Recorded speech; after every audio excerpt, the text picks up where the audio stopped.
seat is full here at this racetrack. We're ready to go racing to kick off 2024. And Ben, this race right here is what sets the tone for the campaign. It sure does. You go back and look at the intense battle that started last year. Ronnie Silk, Justin Bonsignore, they battled for the win here at this race, but that was just a precursor of what we saw all season long. It certainly was, and nobody anticipated that Ronnie Silk would be in every lap of every race last season to secure and win the title. He did exactly that. Now, for those of you watching at home on Flo and looking at this grand facility, it was Matt Hirschman who described it best. He said, no, it is not like Thompson Speedway. It is not like Richmond Speedway. It's not like any other racetrack. It's its own unique breed. You look down at turn number 4, and it's almost a square corner, Joe. You come out of the turn, you're in the groove, then the car washes up just a bit. That is a crucial part of this racetrack. Bizarre things can happen there. Some say there's even a blind spot there.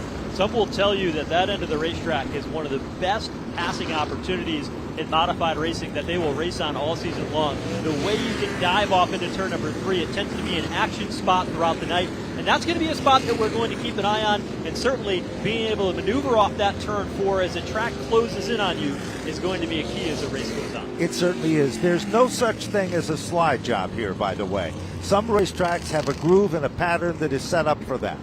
Here, you sink it in at a ton, get back on the throttle, and power your way off the turns. There's a look at the men in the front row. Car number 46, Craig Lutz. And 1 year ago, just after this event, the Ron Newhouse prepared car for the Murphy race team with a young driver by the name of course, very familiar name, Austin Beers, was sitting behind the wheel. Final check. With race control, drivers receiving the final tidbits of information here as they glisten beneath the lights here at this half mile. What an outstanding field. 34 cars strong, and there is depth throughout this Whelen Modified Tour field. You've got a Daytona 500 champion in the form of Ryan Newman in the 14 car. He knows how to get the job done. That 14 car, we will talk about it as the race goes on, very, very strong, and we expect big things out of him, the black 14 with gold numerals. Right in front of him is Matt Hirschman. Big money Matt, the guy that wins everything. Won this race 2 years ago. He's a multi-time track champion here at New Smyrna, and he's going to be a guy that everybody has their eye on as we get into the long run. You know, we talked about that too. Matt told me, he says, this is an 8-year-old race car. A lot of people don't understand. I have one of the best record books you'll find anywhere, and that's what we're looking at. There's the back end of the Ryan Preece machine, Flamingo Motorsports. For those of you that are diehard modified fans, you might remember when he drove for that team out of Palmer, Massachusetts. Sly Zaden was the man that turned the wrenches back then. Let's take a look at the starting lineup for today's New Smyrna Visitors Bureau 200 in the season opening event for the NASCAR Whelen Modified Tour. As the field guides their way down into turns 1 and 2. We've got Craig Lutz on the front row alongside Austin Beers. Ronnie Silk and Justin Bonsignore are the two drivers that battle for the championship. 5 championships there on that second row. Patrick Emmerling and Ryan Preece. You go back to the third row. You've got one of the individuals as part of the Catalana stables right there to contending as well. Then alongside, we said, Matt Hirschman. No surprises there. Going back to row number 5, it is J.R. Bertuccio and Ryan Newman. Newman could be the surprise of this event. And that would be no surprise to anybody with the strength that he has been. 42, Spencer Davis, good qualifying run for him alongside Carson Lofton. Doug Coby will start a little deeper than he hoped to in the 70 York around Jake Johnson, who will be full-time on the series tour here this season. Go back 8 rows. You've got Anthony Cecily alongside Trevor Catalano in a car prepared by J.J. Vici. Tyler Rapina will be starting in the 17th spot. Eddie McCarthy looked good in practice. He'll be starting 18th on the grid. Got Brian Roby alongside Eric Goodale, then Dave Zapienza, Kyle Bonsignore, Ronnie Williams, and Brett Beservi. And rounding out the field, of course, as we work our way down, Andrew Krause starting a little further back. Ken Heggie is back there with him, and Melissa Fifield will be picking up in the final row. Tonight's race, 200 laps. They've got 6 tires they can change on pit road. A beautiful 65-degree night here in New Smyrna, Florida, as we get ready to turn on the wick for the 2024 NASCAR Whelen Modified Tour season. Everybody's pumped up. All eyes are on turn number 4. Looking the field over. There's nothing like it. The Whelen Modified Tour goes green and down into turn number 1. Around the outside, Craig Lutz from the pole position looking to lead off turn 2. The challenge for second, Justin Bonsignor in a white number 51 here this year, sails it in on the top of Austin Beers in turn 3. It is Bonsignor who's trying to create a little magic in the outside lane. Who's right there with him? Here comes Ryan Preece. Preece runs to the top side of the racetrack. They're making it a 4-car bid for 5 positions. It is the number 16, defending champion of the NASCAR Whelen Modified Tour. Back up front, here's a bid for the lead. Justin Bonsignor wasting no time to try to put a wheel underneath Craig Lutz. One thing that's different this year, they've got a new tire, and the drivers told us earlier tonight that they can be more aggressive from the drop of the green flag because the tire is more durable, and you're starting to see that already with the pressure Bonsignor is putting on the race lead. And then this battle now for 3rd and 4th. You've got Austin Beers working the inside lane of Ronnie Silk. While that's happening, you see that Beers will now try to put the pressure to the inside.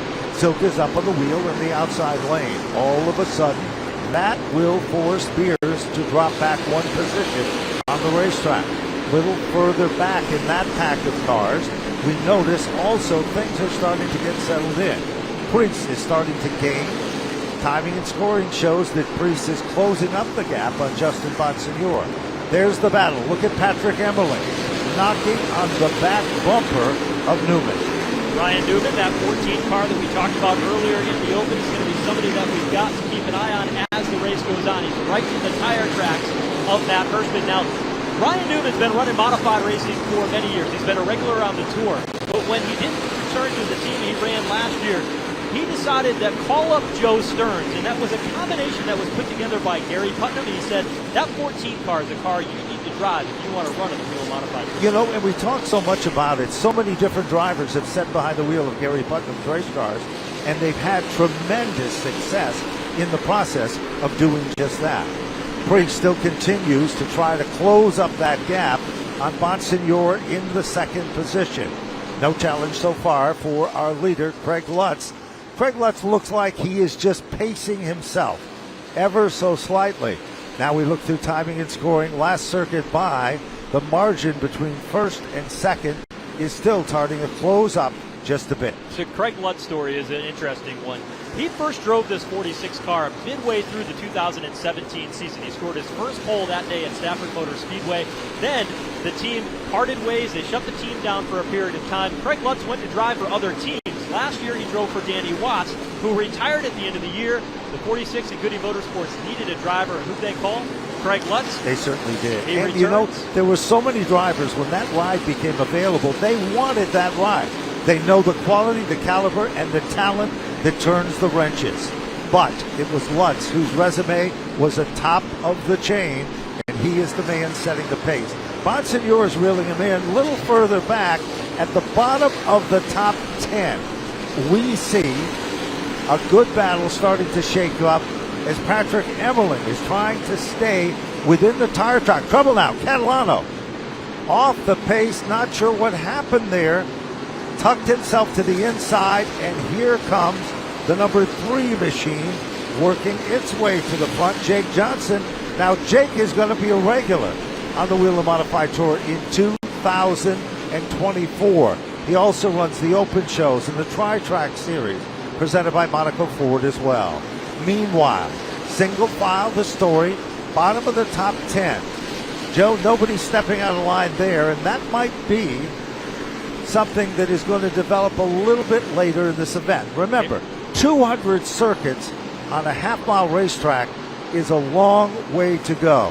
Yeah, we're only 13 laps in so far. There is Tommy Catalano in that 54 car. Right behind them, Doug Coby in the 70 York. Coby felt that he would have a car that was good for the long run, and that's Tommy Baldwin, his crew chief and car owner's strategy. They like cars that are good for long. He led 106 laps here, Doug Coby did 1 year ago, but he did not finish the deal after an incident that happened in the late going down in turns 1 and 2. Coby running part-time this season, hoping to be able to get back to victory lane because that's his sole focus. Points don't matter to him. Owner's points don't matter. What matters to him is race wins and checkered flag. It certainly does. And of course, Tommy Baldwin Jr. You see some sparks coming off the 7, off the right front caliper and the rotor on the brakes on car number 7, New York.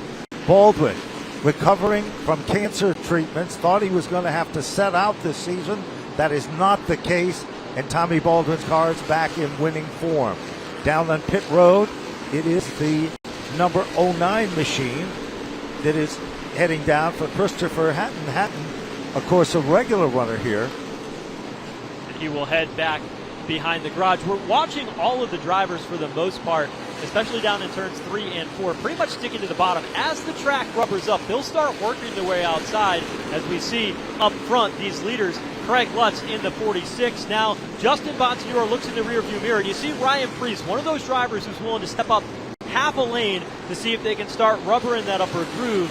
When I spoke to Ryan earlier today, I said, how's your race car? And he said, this thing is nasty. He thought it was really He did. He told me the same thing. Remember now, Preece won at Martinsville. That was the closer on the Whelen Modified Tour. So what better way to end with success and begin it with success? Caution flag is out on the field. And we've got trouble up in turns 1 and 2. Eddie McCarthy has gone around and spun. He's got the car rolling once again, trying to get back in traffic and continue on. So the first caution of the night comes out 20 laps in to the New Smyrna Visitors Bureau 200 here in New Smyrna Speedway in Florida. Now, we talked about the tire situation. This is a 3 pit stop race for these teams, and this is an interesting point in the race, and here's why. You've got 3 stops. One will be for fuel, and the other 2 will be for tires. You've got 6 change tires, so on a modified, you run the left front the entire way. That is You'll correct. change the other 3 tires in the car, but here's what's tricky. You can go 175 laps. 90 miles is the rough calculation on that, on a tank of fuel. We're just shy of that, but it does present the opportunity for these teams to come down, get their fuel that they need to go to the distance. It sure does. And remember, pit strategy is key. This isn't a situation where it's monkey see, monkey do. Everybody has a game plan for their specific combination and how that is all working. And that's what we're seeing now. You could see, literally, there is the car that's setting up front, and it has been there through each and every one of these circuits. That, of course, the Goody Racing machine, and it looks like, keep our eyes on pit road to see what's going to happen there. There's the Lutz car, the Riverhead Building Supply entry. The Phoenix machine, Ryan Stone, has been the crew chief and instrumental. Justin Bonsignore, of course, his credentials far superior as one of the leading experts. And there's a look at the Phoenix number 51. Different color combination, different scheme, and it's, well, very racy to say the least, to be honest with you. And then, of course, it is Ryan Preece. His dad, Jeff, put this car together just to run some of the open shows because he enjoys racing with his son. They went to Martinsville, they came, they saw, they conquered, they blistered the competition. And then, as Joe pointed out, told me the same story. This car is nasty, nasty, fast. There's Eddie McCarthy climbing out of his race car, and he is done for a night. Tough break for him after that incident in turns 1 and 2. But Ben, I couldn't agree with you more. You know, that when you talk about Ryan Preece, he's the difference between a driver and a racer. Right. And he's a true racer to the core. He's putting this car together. He's in the shop working on it. He's crawling under it here in the pit area. Actually, this morning, all the drivers were doing their media work on the first day of school. Not him. He was out setting up all the T-shirt booth. That's correct. And bringing in the boxes for all the T-shirts that he, as a Cup Series driver, has down on the midway here tonight. So he is very, very hands-on. He doesn't let anybody else do it, not because he doesn't want them to, but because that's his work ethic. It certainly is. And, of course, if you go back into the record books, you'll discover that Preece had tremendous success competing here at this racetrack before he was that Cup driver. He liked this track. He secured wins with it. Eddie Partridge and company, remember the tremendous amount of success they had and the tragedy of his passing. That kind of changed everything. But it didn't damper the spirits, the talents, or the aggressiveness there. Ronnie Silk is next in line behind them, and then Austin Beers directly behind that car with a solid run in now at the bottom of the top 6. Pit road is now open, and these extra laps, while they cleared Eddie McCarthy's car off of the pit lane, gave teams an opportunity. The race leader will stay out, but Ron Silk, the first car, pitting out of the 4th position to come down pit road, and it looks like he might be one of the few. Tommy Baldwin will bring down Doug Kobe for stop, along with Tyler Ripkema, and they will all come down pit road. They're all pitted down in the turn 1 end of pit lane. Phil Moran put this car together, another brand new race car like Justin Bonsignor, and here is the fuel stop, trying to get this early pit stop out of the way. But I think one of the things these teams are going to run up against is now, because they are some of the only cars that come down pit road, they're going to be at the back of the field. Now, that may pay off later. That's true. But with a 34-car starting lineup, it can get pretty dicey back there. It certainly does. You can see the number 7 New York. They put a splash of gas in the car and sent it right back out. This is the strategy that we were talking about. Also, down in pit road, there is the number 4 car, Tim Conley, an outstanding athlete and football player in his own right. If you look closely, those of you watching on Flow, at the right rear quarter of that number 4 car, it says Mystic Marine. That, of course, Bob Garbarino, legendary car owner, had such drivers as Bugsy Stevens, Robbie Summers, Jerry Marquis, along with Bobby Santos, and the list goes on and on. Well, you know, they called it the Mystic Missile.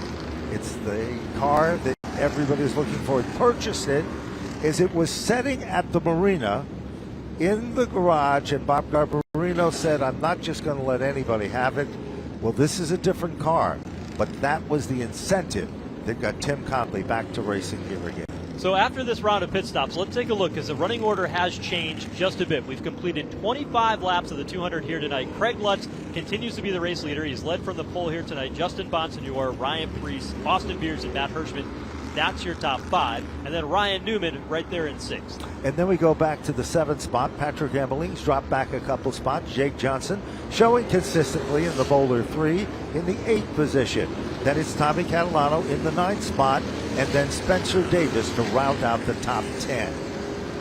Field will get the 1 to go signal as they roll back towards turn 1. We'll have to keep an eye deeper in the pack to see how Ronnie Silk handles this situation. This is not something we see all that often on the Whelen Modified Tour, where you get teams that are slightly out of cycle on pit strategy. Now, the advantage of what they did is they've got their fuel stop taken care of, it's out of the way. When they come down pit road next time, they will cycle back around and get that track position. But the risk is now that they are in the back of a pack of cars, and Ron Silk's going to line up on the inside lane back in the 19th position with Doug Kobe right there on the outside, and that's just a hornet's nest of activity. It certainly is. Now we're looking at another form of strategy here. The ability to start on the restart, inside or outside. Momentum is the story. Lutz pulls back into the number 1 spot, and all of a sudden here comes Austin Beers. Side-by-side battle for the 3rd spot. Preece down to the inside. Beers is up on the wheel on the outside. 2 by 2, they follow him back through. Meanwhile, Bonsignor takes a peek out of line. We've got one out of shape. It was Ryan Preece with car 40. Preece got out of shape midway through turns 3 and 4. Then he finished it off with contact to Austin Beers. Did a nice job at keeping that car pointed in the right direction, but he's got a handful. Meanwhile, up front, here is Justin Bonsignor, maneuvers his car to the inside, trying to take over the race lead from Craig Lutz. But Lutz powers up the outside lane of the racetrack and keeps a wheel out in front. He perfectly guards his lane, comes off the turn, back in command. Now look a little further back, side-by-side action. The guy who suffered the most since that last restart visually appears to be Ryan Preece. Preece is stuck on the bottom. Now Matt Hirschman making his move in the upper groove with car 60. Hirschman started further back than most of the experts thought he would like. However, it's not showing any of that right now. Back up front, top 3 still remain the same. Lutz the leader, Bonsignor, and Austin Beers running 1, 2, 3. Preece has finally been able to get single file, but the nose of that car just not stuck in the racetrack. It's jittering up the racetrack. This time he'll dive to the inside of Matt Hirschman, draws even through turns 3 and 4. The car much more stable that time through. Across the line they come, 2 drivers that everybody was looking at to be in contention tonight, and Preece able to complete the pass over in turn 2. While that has been happening, Patrick Emmerling is setting in literally the tire tracks of the number 60 of Hirschman. Emmerling is still right there as a big factor. Emmerling setting back in the 8th position now. Hirschman up to the 7th spot. Meanwhile, Jake Johnson, the number 3 car, 5th position. Remember, this kid's going to be a regular on the Whelen Modified Tour. Is this going to be the same scenario we saw with Austin Beers last year as he started his quest for the rookie title right here and went on to win Richmond? Well, Jake Johnson, that team, they had a variety of different drivers that drove that 3 car over the past couple of seasons, and now they'll be full-time for the first time since the 2020 campaign. And Johnson said, you know what, I was the one that advocated for this because, first of all, I know what this 3 car is capable of. I know what I'm capable of, but when we're changing the seat for a different driver every week, we can't develop that chemistry and consistency. And in the runs that he has had, he's only had a handful of starts. He has had tremendous statistics and tremendous results, pole positions, but still looking for that win. Nobody would be surprised to see Jake Johnson in victory. I agree with you. Now look at Priest. He tried to put 2 wheels down underneath the yellow line to make the move around Jake Johnson. Johnson doesn't give up to the pressures. Priest is all over his back bumper, slips up back on the racetrack as they run nose to tail. Here comes Priest now, trying to make some presence known to the bottom of the racetrack. Jake Johnson slams the door. Directly in front of them, it is the number 14 machine for Ryan Newman, setting in the top 4. Newman still not giving up as this battle. Priest has got a good car. Watch him go into the turn, the 3 car, but as he comes off the turn, it appears that Jake Johnson had just enough extra to maintain that position. Priest's car is a little bit tighter, I think, than the other cars in the racetrack, and you can see that front glow of those brake rotors. He's got all that brake bias to the front to get that back end to snap around, and watch him as he comes off the corner. He dips that left front tire below the yellow line. That allows him to snap the car sideways and get it to launch off the turn. He's trying to make up for a car that's ill handling. You see it as he kisses that left front tire against that yellow line. And even though when you're watching at home or you're watching in the grandstand here, you might think that that is the same level of asphalt. It is not. That's the reason that he can get one wheel down there and he can get that car to turn. And you're looking at that. We've got trouble on the front straightaway. J.R. Bertuccio is slid across the front stretch wall about 300 feet shy of the start-finish line here at New Smyrna. His car has come to a stop. He tries to get it refired once again, which he has, and we'll see if that car will roll. He's got a pretty good amount of damage, it looks, on the right front of that number 2 modified. You know, this is a young man that came here from Riverhead Raceway, former champion there in his own right. Over the years, he's competed and won a lot here in the Tour Type Modified division with car number 2. The Gershaw Recycling Group, you can see there is a right front that is down on the car, and as Joe pointed out, it looks like suspension damage done there as well. So now he calls his home in the sunny south, but he loves competing in the modifieds. He also had tremendous success competing in the Southern Smart Series a couple of seasons back. Track crew and safety services crew out and checking out things on the number 2 car. So let's take a look at that strategy game we talked about not too long ago. So a lot of risk for drivers like Ron Silk and Doug Coby to have their cars come down pit road. Ron Silk picked up a couple of spots. He runs 16th right now. Doug Coby runs 18th. But now is that other opportunity for the drivers that need to get that fuel to be able to go the distance to come down pit road. We see many of the pit crews down on pit road with their fuel men up and ready to go. Now the question is whether or not this is too early to come in for that first set of tires. And it'll be interesting to see whether or not anybody decides to go for that. And here is Ronnie Silk. He has worked his way back up. Remember, that was among the first cars to pit. He is back up to the 16th position and directly behind the number 58 machine of Eric Goodale. Goodale, as we said, he is a individual that comes on very strong late in the event. And those 2 cars are currently running as we're looking. Pit road is still closed at this particular point. And there you can see directly behind the Silk car is the number 02 machine. And that, of course, is maybe a surprise to some. Joey Coulter, the 4th in that car. You mentioned Eric Goodale in the 58.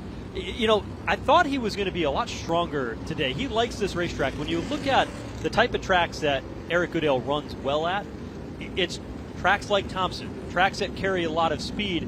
And although this track really mirrors Thompson to a point, it's a little bit smaller. The banking is a little bit higher. Yep. But he likes the way this track drives, and I'm just surprised. He didn't qualify all that well today, and he really hasn't had the speed that we would have expected out of him. You're certainly right. And remember, you go to a facility like Thompson, the straightaways are completely flat.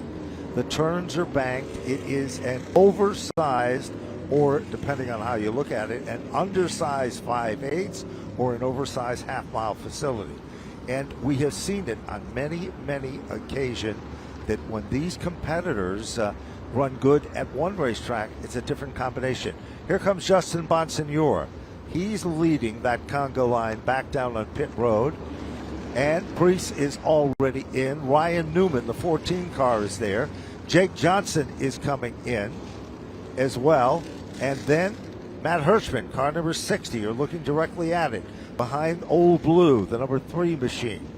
And there is the Hirschman machine. Now, Hirschman's strategy is to put fuel in right here. They're checking stagger on the left rear, and they send Matt Hirschman's car. That is the Florida Connection machine. A lot of history surrounding that operation. The Narducci family, Vanetta Narducci, her husband Greg, continues to invest and sponsor and be a part of the racing. There's Ryan Newman back out with fellow Cup driver Priest with the number 40 car as well. So work pretty interesting, continues. Ben, to see how those guys came off the pit road, right? So Justin Bonsignore and Matt Hirschman came off pit road, were very, very efficient, along with Jake Johnson in the 64. But you see both Ryan Newman and Ryan Priest both came off of pit road very, very deep. And what that tells me is that they came in not only for 5 seconds of fuel, they also made some adjustments on those cars. They certainly did. And we actually saw that. We saw on Matt Hirschman's car, they made an adjustment to the left rear of the car. So stagger, making these adjustments, putting a round of wedge in or taking a round out, depending on the situation. Now, you know for a fact that the spotters are not only keeping their eyes on their car that they're spotting for, but they're also checking on the strategy of the other cars. There's a lot more to this than one might imagine when it comes to pit strategy, both on and off pit road. Back down on pit road is the Tim Conley car again, car number V4, and also there is the number 23 machine that has just came down for Carson Lofton. Now, what's interesting about all the cars that came down pit road, what might be more interesting is a car that did not come down pit road, and that is the 46, the race leader, Craig Lutz. So Doug Ojeko decided that I'm going to keep my driver out there. I'm going to maintain track position, and he's going to roll the dice and keep that car 46 on track. Well, you know, if you watch that car, and we've been watching it very closely, and you look at timing and scoring, you will discover that his laps are very consistent. They have not tapered off. They have not backed down. But will this caution change the strategy here? There's another look at the chain of events and how quickly it can change as the order on the restart is shuffled. Strategy. Can you gain more positions by taking advantage of the restart situation? Or do you want to play it safe? That is not the case for Ronnie Silk or Doug Colby. Well, they gained, right? So Doug Colby started back in the 13th position. Ron Silk started third but fell back, and now he's got that track position once again by that strategy. Green flag is back out here again. 48 laps complete at New Smyrna. Ron Silk, defending race winner and defending champion, on the attack, running that bottom lane, trying to challenge Craig Lutz. He can't make that work, but here comes Doug Colby. This is the farthest forward he has been all night as he tries to put a wheel to the outside of Ron Silk. He tries just about everything to make that move. Now, directly behind them, things are starting to get, well, a little bit wiry. And there is the number 60 machine of Matt Hirschman, now being shown in the 6th position. Inside, Austin Beers in the Ron Newhouse prepared car, running the bottom of the racetrack, and there is Matt Hirschman. Hirschman, not showing a lot yet, but that's kind of the way that he does things. There is Anthony Cecily with that number 19 car, also making its presence known. That's one of the first cars to go to the outside, and there is Andrew Kraus car number 24, Kraus. And down on pit road under green, not a good sign for Jake Johnson with the number 3 car, Joe. The Bowler car is pitting under green. It looks like a pass-through penalty. Yes, it does. As he rejoins at the tail end of the field. So trouble for Jake Johnson. And with these modified races being 200 laps, you've got to be near perfect. He will look in the rearview mirror. Craig Lutz quickly closing in on him. And so Jake Johnson really hoping to see a quick caution here and see if he can make up for lost ground. Justin Bonsignor sneaks underneath Eric Goodale and gets a spot there as we continue to monitor this battle up front. This is a battle for 4th. Andrew Kraus able to get around Austin Beer, slides inside the top 4, and he has been a contender on the short runs that he has made. He certainly has. And here at the new Smyrna Speedway, go back to the inaugural event. He was involved in a jingle with Ryan Preece. It was kind of one of those things that just happened on the racetrack. They came back. They've been strong. He is so long overdue for having some success here. And look a little further back, bottom of the top 10. Things are starting to get settled in there as well. But there's no question, still in command. Craig Lutz and those times are not slowing down, Joe. They're staying consistently, stepping out of line. Ryan Preece tried to make a move to pick up yet another position. Almost there. Couldn't close it. Yeah, Preece is up to 12th. He had started a little bit deeper than that when we back under the green flag. You see the car bottoming out down in turns 1 and 2, but it appears as though they have made that car better. Remember, he does not have new tires. He just has a bit of a new setup. And it looks like maybe Justin Bonsignor in his car, that 51, coming back to life as well. He gets underneath Anthony Cecily, and that'll move him inside the top 7. Justin Bonsignor's car seems to work so well on the bottom. Wherever he has been able to pick up a spot or two, he has made the move, diving to the inside. Puts the left front on the yellow line, comes out wide, and then powers off the turns. Meanwhile, Cecily still battling right there with him with that number 19 car. Good run turned in by Anthony Cecily. He had a great run a year ago at this racetrack as well.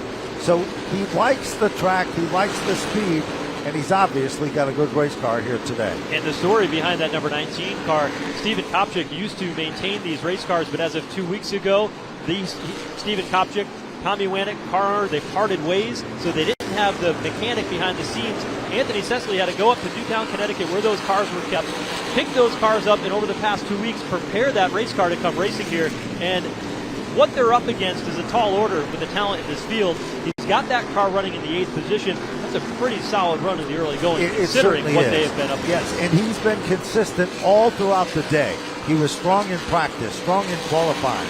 So keep your eyes on that machine as we watch further back. Here comes Preece now. Behind him is Catalano directly running in his tire tracks. That's the red car. As now Preece, you can see those front brake rotors on the right front literally glowing on the Preece machine. And then directly behind Ryan Preece, that good battle. Tommy Catalano is there. Here is the battle for the top 10. Preece nearly getting together with Eric Goodale on the back straightaway. He moves back inside the top 10. That car has definitely come to life here on this short 10-lap run.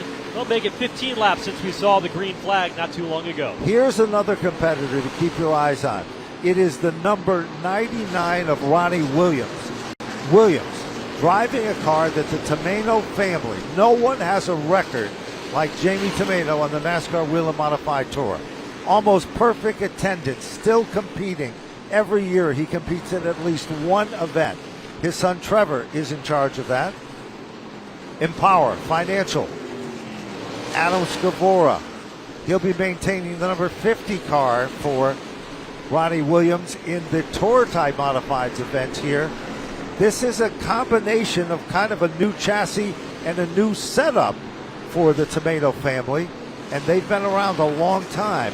They have a few tricks up their sleeve, Joe, and you're looking at some of that right now. Jamie Tomato, the car owner, 1990 Whelen Modified Tour champion, started racing in 1974. He said, this is my 50th year running modifieds, and I will get back behind the wheel of this car before the season comes to a close. He said, I don't know what race that's going to be just yet, but Ronnie Williams is a champion in the SK Modified division at Smyrna Speedway, multiple championships to his credit. Very talented drivers, but to be honest with you, his struggles on the Whelen Modified Tour have been a little bit baffling because of the strength that he has on long-distance races. This is one of the best runs he's been able to put together. It certainly is, and it's kind of interesting because he cut his teeth in Stafford's SK Modified and SK Light division. Those are short sprints compared to running a 200-lap event on the Whelen Modified Tour. Now, they have had success, Ronnie Williams, here at New Smyrna Speedway, running early in the events, but they have never had any luck in closing. Maybe today that will change all of that. Let's talk about the Catalano family.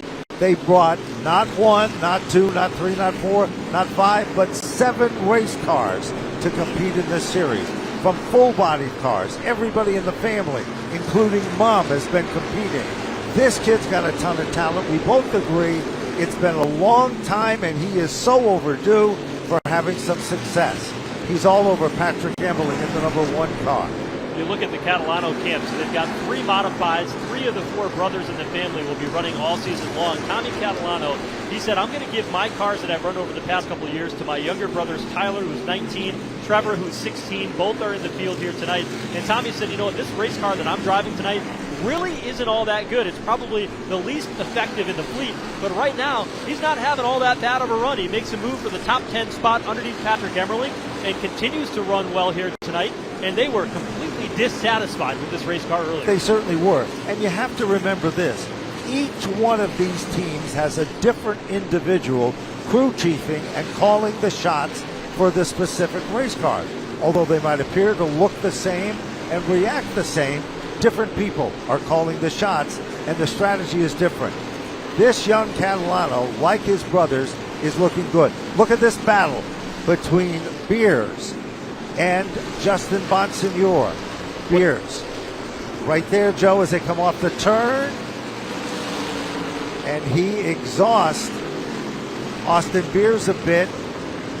Justin Bonsignor, I think, has got the fastest car on the racetrack, Yes. and here's why. In traffic while passing cars, he is quicker than race leader Craig Lutz, who has led the entire way so far. But Lutz has got some pressure from behind because right now it's only a couple of tenths back behind, and Ronnie Silk is there putting the heat on. How about this guy here in the 60 car? It is Matt Hirschman who's working his magic to the inside.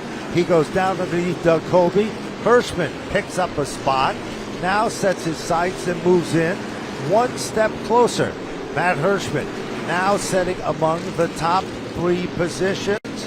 No, just out of the top 3 in the 4th spot, as there is Doug Colby following through in hot pursuit.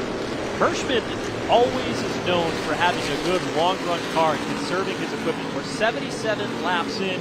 Everybody on the tires that they started with.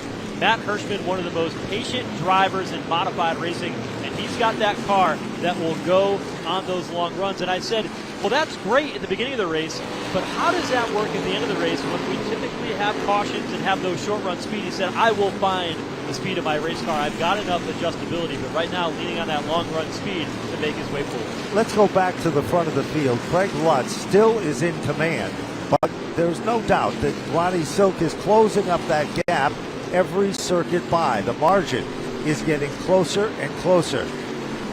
Craig Lutz has been at this for many, many years, and you know what? He may not get as much credit as he deserves. A very talented race car driver. This combination with his crew chief Doug Ojako has worked very, very well for them. The only race leader so far, 80 laps in. But Ron Silk and the magic that he has with Phil Moran is unbelievable. Look at this move. Silk just put the car to the bottom.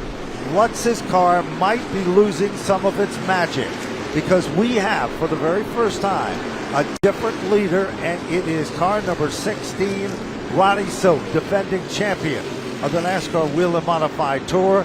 Bottom of the racetrack. We've got a car off the pace, but we are still under green, and it is Lutz. Now about a car length and a half back on Ron Silk, the leader. Look at Ron Silk, now a 2-time Whelen Modified Tour champion. What motivates him, what matters to him is simply race wins. He says the championships are nice, but I want to win, and he's done a lot of that over the years. Yes, he this has. race here is the start of Speed Weeks. They call it the World Series of Asphalt Racing here at New Smyrna Speedway. And what that creates is an opportunity to run for a championship over the course of the week. Ron Silk has done that. He's won all the marquee events here at this racetrack. He certainly has, and that's just the beginning. Remember, after these cars leave this facility, they go to another big racetrack. And that racetrack is a facility that Ron Silk likes once again. There is the Kraus machine, and now we can see that it appears that Matt Hirschman, who is still sitting in the 4th position,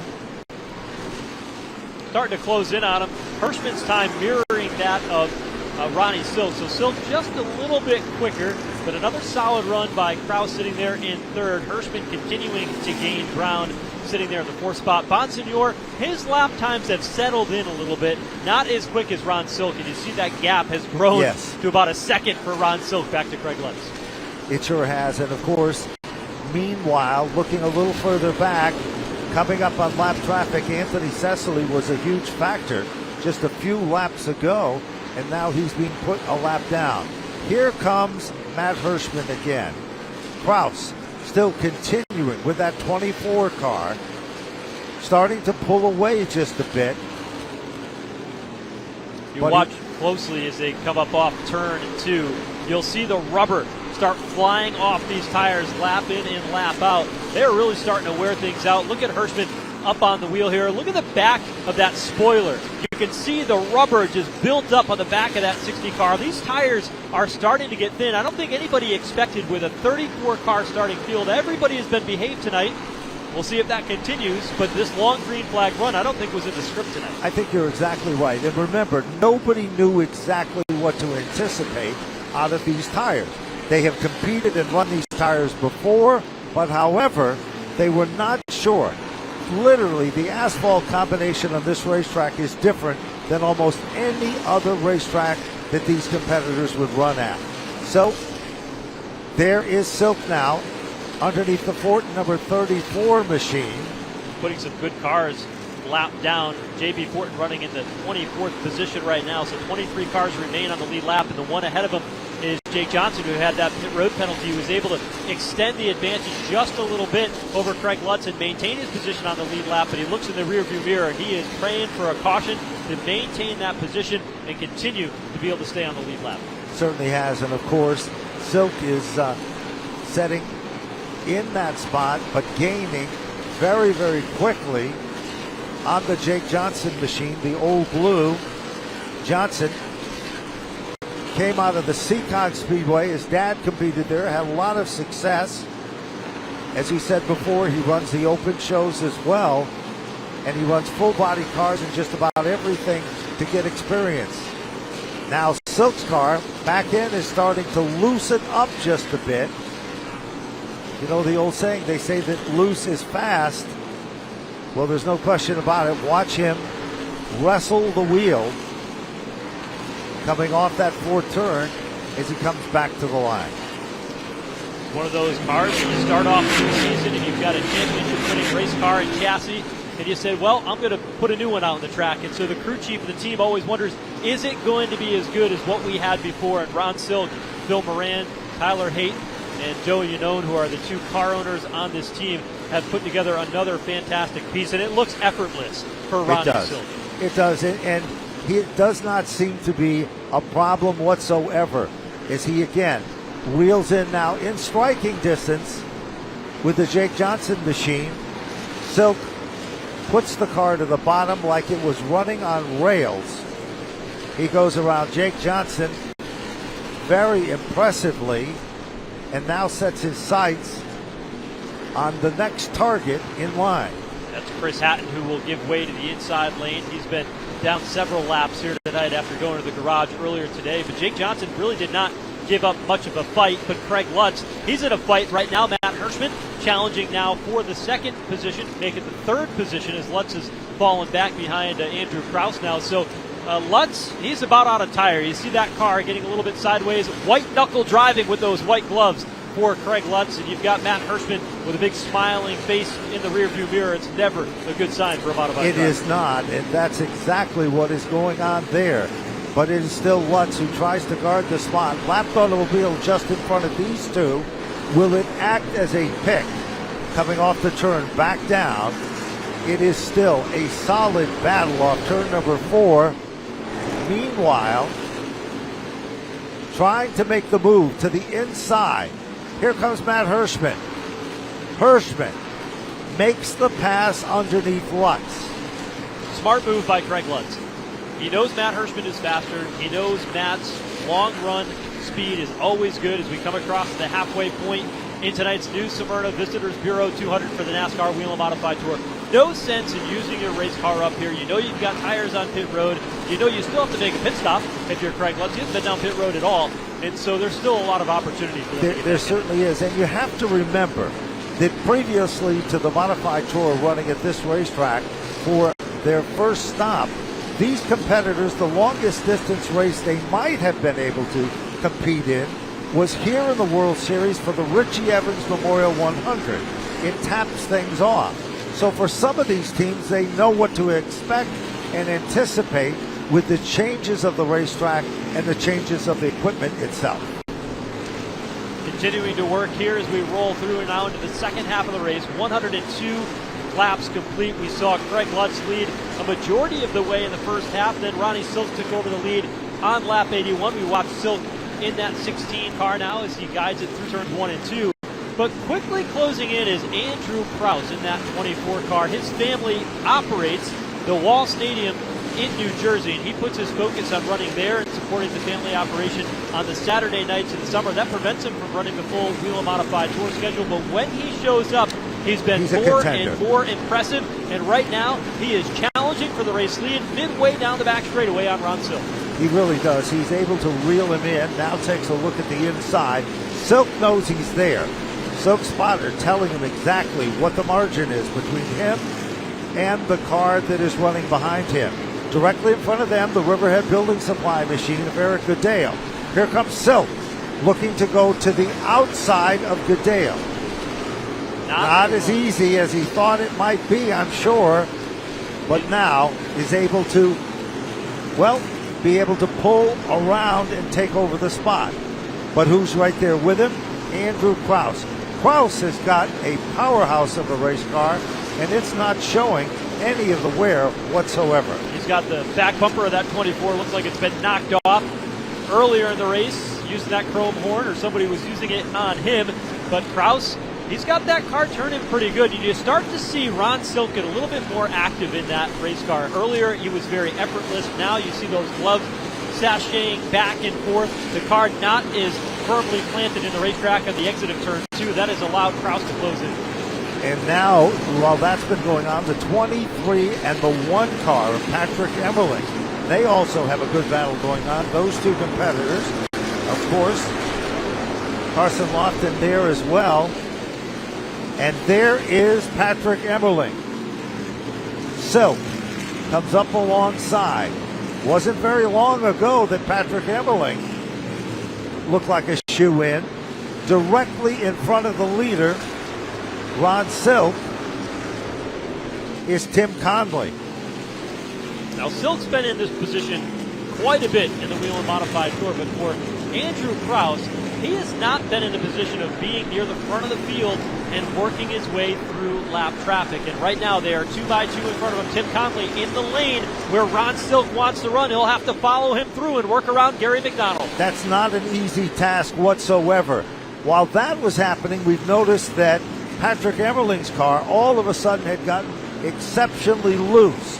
Meanwhile, the 23 car still right there with him. Carson Lofton out of Lexington, North Carolina. Back up front, clean air, and there is the Emmerling number 1 car trying to shake off the 23. Gary McDonald on the inside, lapped automobile, car number 26. Here comes Krause. Krause. Silk a little bit loose that time, Joe. putting the pressure on Ron Silk. They've got a little bit of racetrack to work, and Andrew Krause wants to take advantage of it here because lap traffic has proven tricky, and Ron Silk has been able to work through that. Chris Hatton, I'm sure, will give way to the bottom as he's been doing for the past couple of laps. Silk able to open it up now, a couple of car lengths advantage, as now Krause starts to get a little bit loose in his race car. Well, Krause is still able to stay right with him, but it has not been, well, much luck with the lapped automobiles and the lap traffic as he's starting to thread the needle through traffic. Silk is your leader. Andrew Krause is second. Matt Hirschman is third.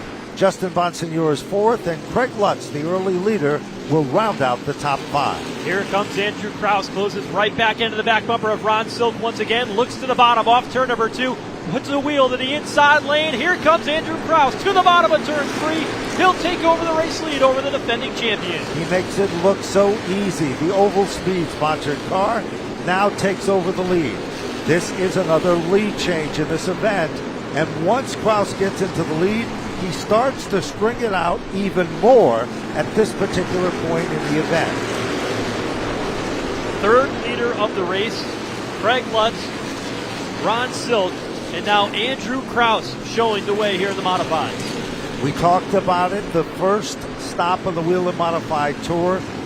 When they all came to New Smyrna, it was Krause that was very racy and very strong. Got in a jingle, that sidelined him from the event. Meanwhile, the 42 car being shown to the center of your screen as well. That's Spencer Davis. Spencer Davis, long run, a lot of history with him in full body competition. He had a lot of success here at this racetrack as well. Andrew Krause is really starting to string it out just a bit. And even though traffic is quite heavy, Joe, I don't think anybody anticipated these long green flag runs like we're seeing. Yeah, we're getting towards the end here. Look who Andrew Krause is about ready to lap. That is the 40 car of Ryan Preece, who was so quick not too long ago when they first fired off.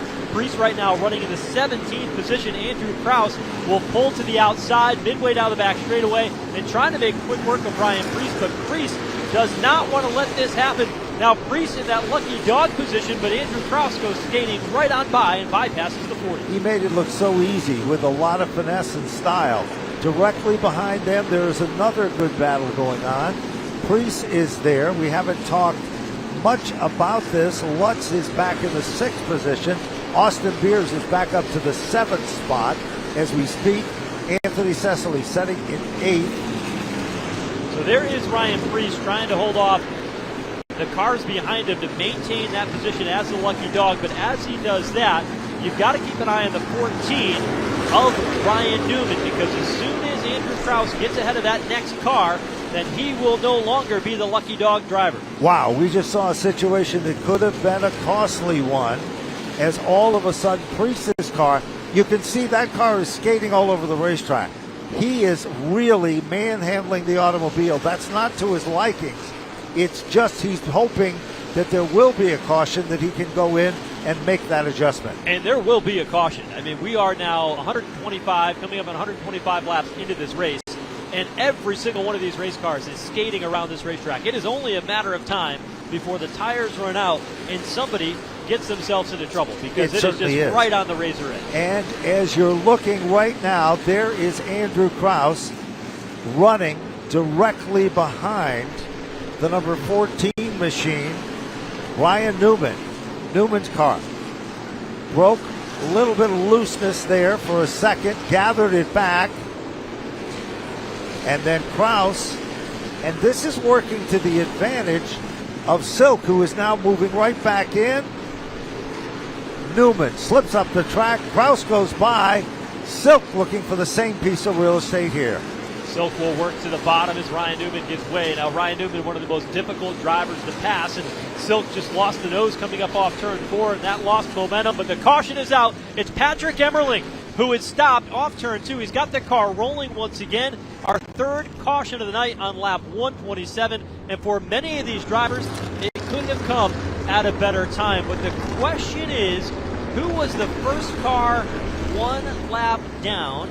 It was likely Ryan Newman, who had just gotten passed by the race leader. It certainly was, and of course we were watching Patrick Emmerling about 10 laps ago, and that car suddenly was all over the racetrack. It was a handful for him. Now, this is also the opportunity that Ryan Preece was looking for to get down to make an adjustment. These cars are drastically changing. As Joe had pointed out, we are at a point in the race where tires, fuel, and those final chassis adjustments could make the difference between first and being one lap down. This race is going to be turned upside down because we've talked about those two, tires, and 6 tires, 2 pit stops.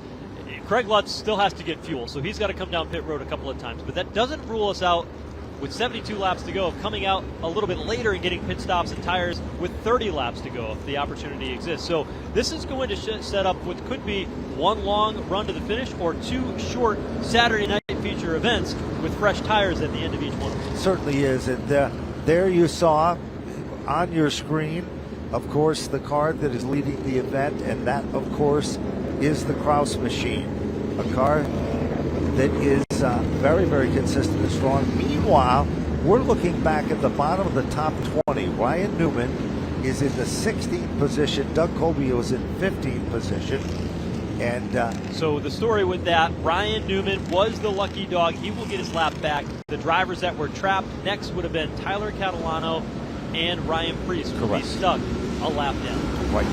And that is going to, again, more twists and turns on this story for the NASCAR Whelen Modified Tour in the new Smyrna Visitors Bureau. Now, pulling out on pit road. Pit road is open and everybody will come, it looks like. Ron Silk, Matt Hirschman, Jake Johnson, Bonsignor, Tyler is in, Goodale is in, Fortin, Tim Conley, Austin Beers, and there is the number 46 car, Craig Lutz, jacking up, where all eyes are on the 46 machine as we're looking, the car being jacked up.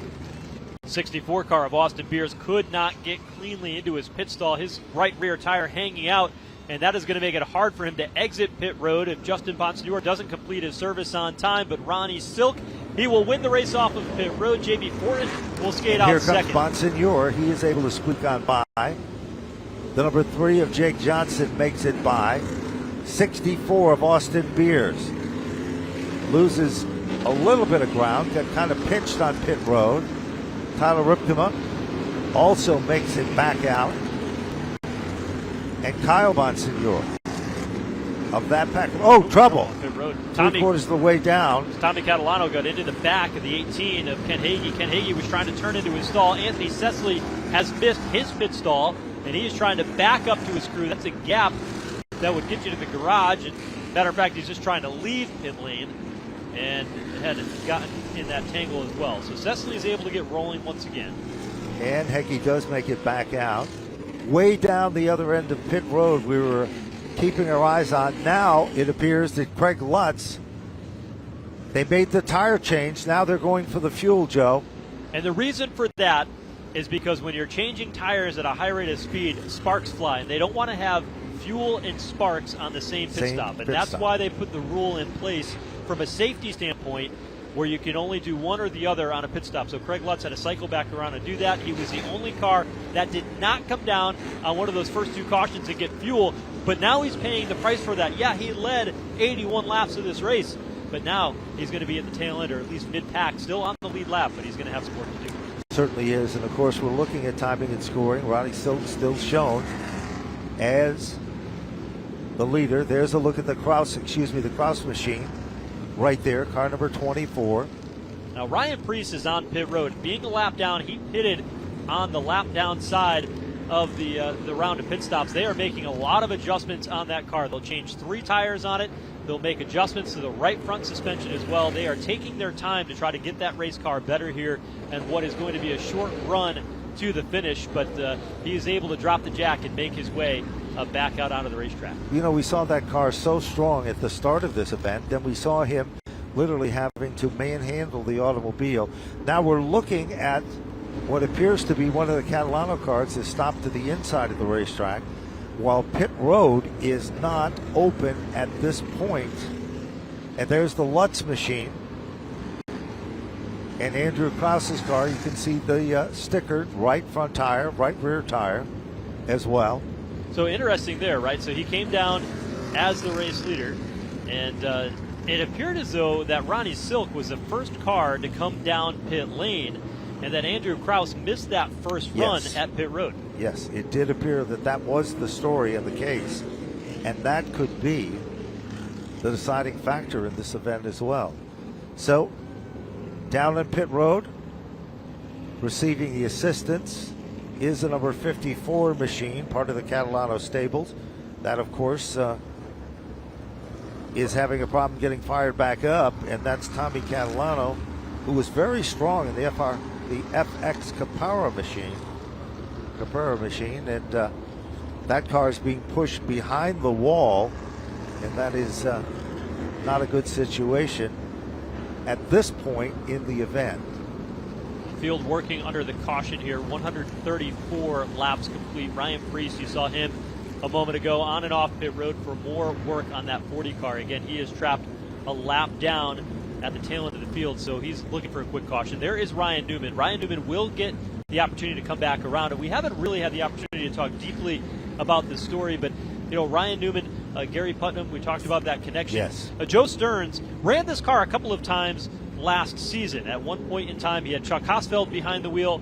He also had Bobby Santos drive this race car. Yep. Patrick Emmerling, who ran this race car frequently on other modified series up in Western New York. Yep. And that attracted the attention of Ryan Newman, who said, you know what, I can drive a race car that's that good.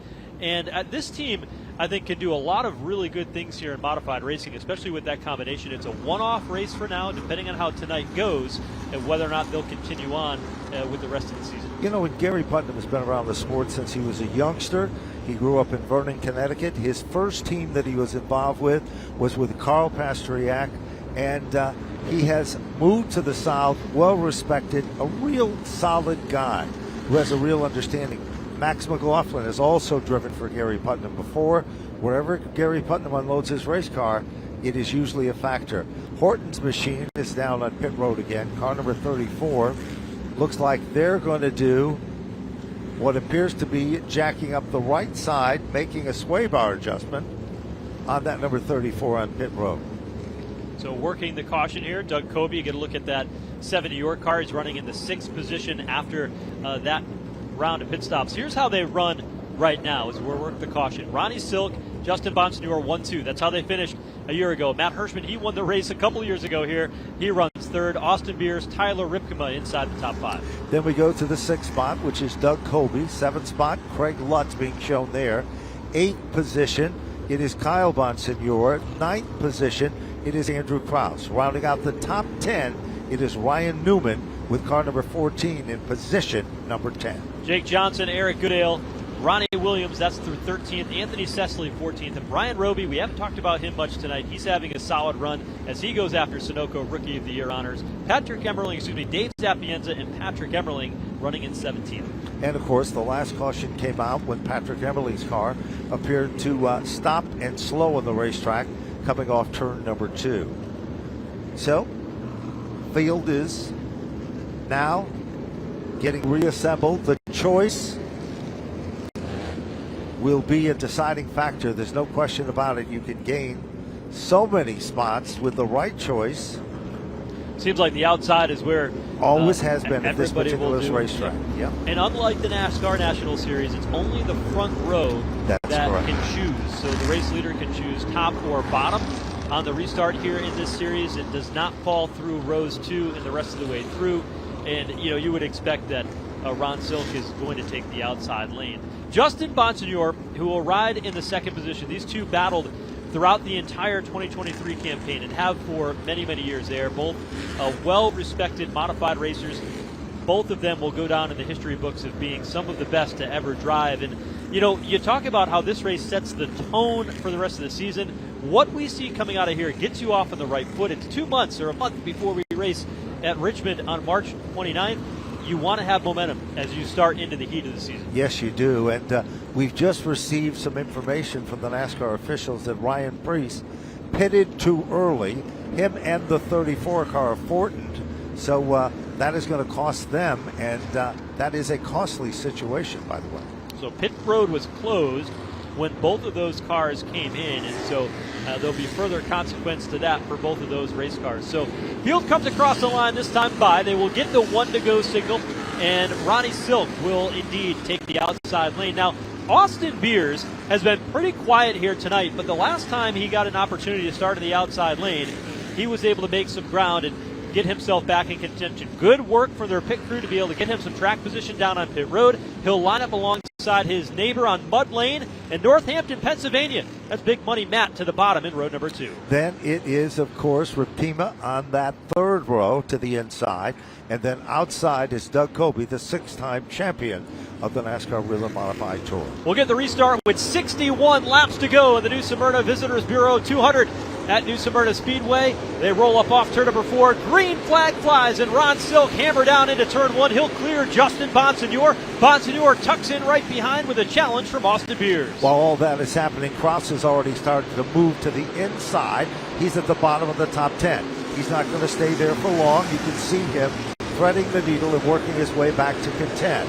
Here comes Lutz to the outside. Greg Lutz has worked his way back into the top 5. Car number 46. Will the strategy of a late pit for fuel and tires be the solution that'll put him into the winner's circle? Here comes Lutz now. Tries to move down underneath, but cannot do it, as Austin Beers still setting in the 4th spot. Here's Lutz again. Sneak peek to the inside.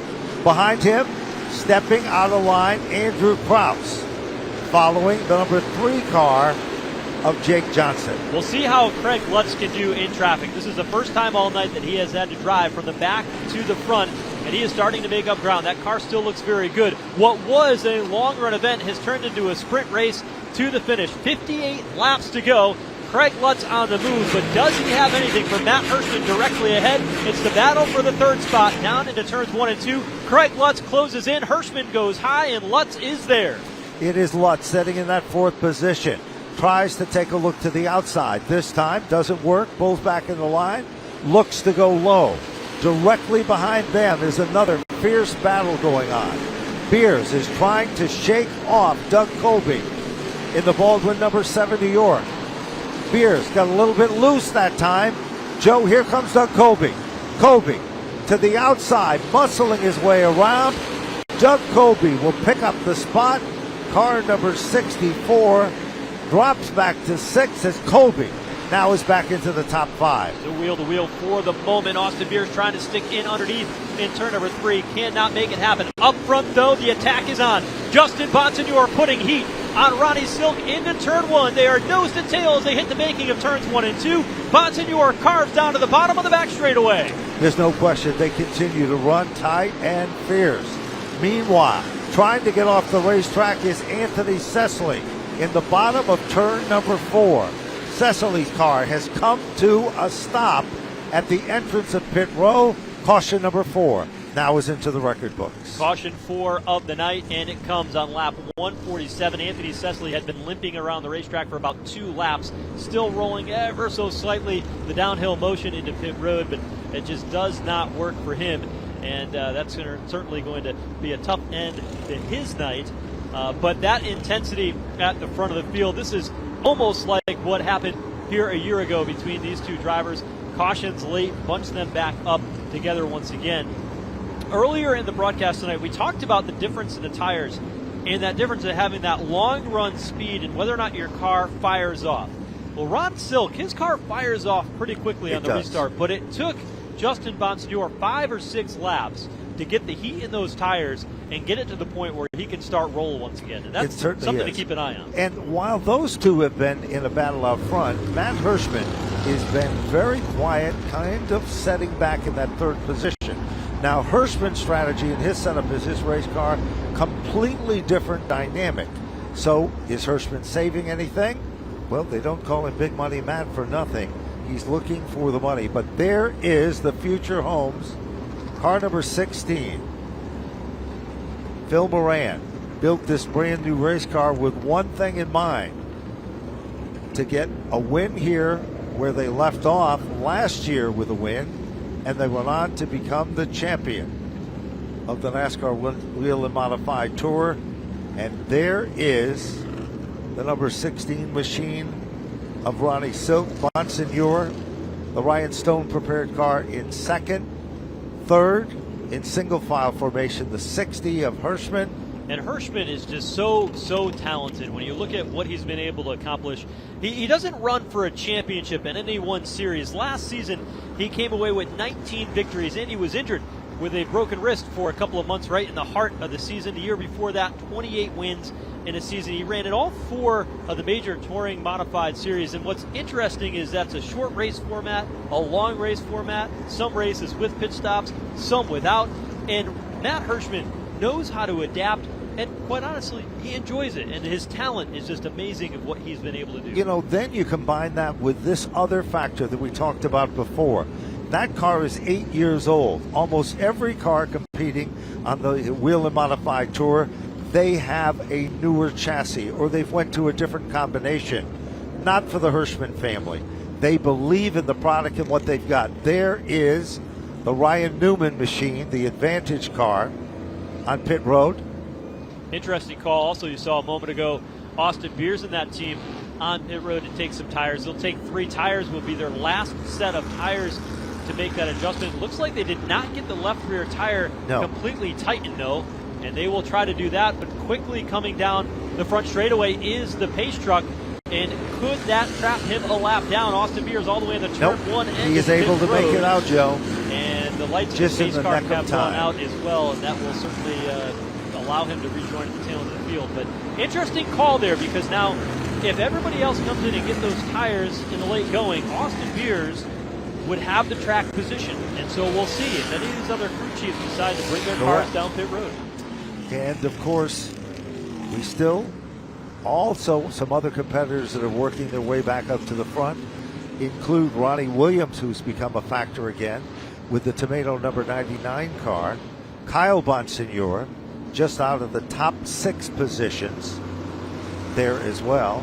And it looks like deja vu of what we can expect for Ronnie Silk. Here he comes. Bonsignor wow. did not get going. He spun the tires when he stepped on the gas. You can see that modified slide sideways. And Craig Lutz is there to try to take advantage. Lutz on the back straightaway, pushing Bonsignor towards turn number 3. Bonsignor will protect the bottom. Lutz runs the middle groove and can't do anything with him.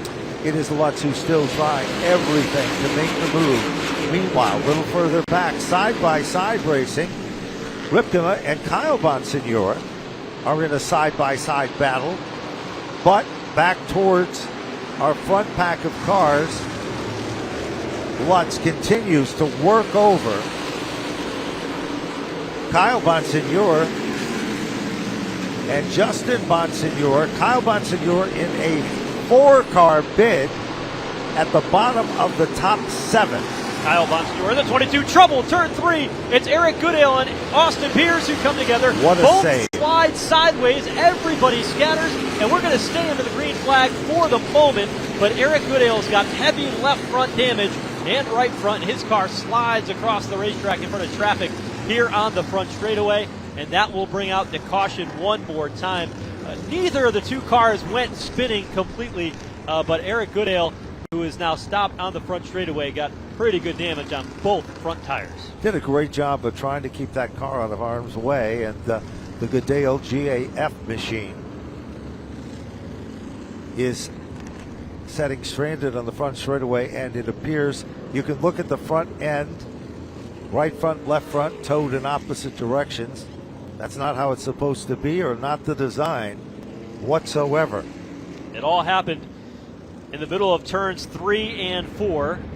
It was Austin Beers who was running to the inside lane, and he slid up and made contact with Eric Goodale. Don't know if the contact was coming from the top or from the bottom, but the 2 came together, and it put us under the caution.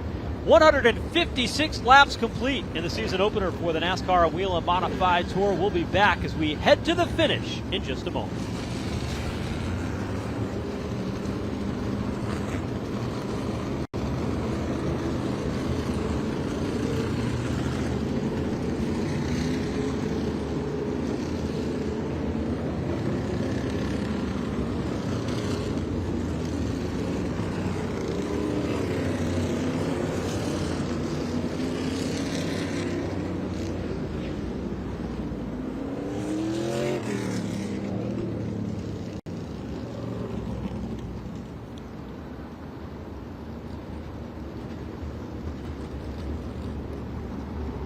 So is the 58 machine on the back of the hook being brought back down on pit road. Tough break for Cadale, who was just starting to come back to life after perhaps planning some pretty smooth strategy. As down on pit road, looks like Austin Beers is heading back down, and Austin Beers has not had a lot of luck running here at New Smyrna Speedway. Fortin is back in. The 4 of Conley is in. Melissa Fifield on pit road as Anthony Cecily. And now Conley's crew puts the car down in the neck of time.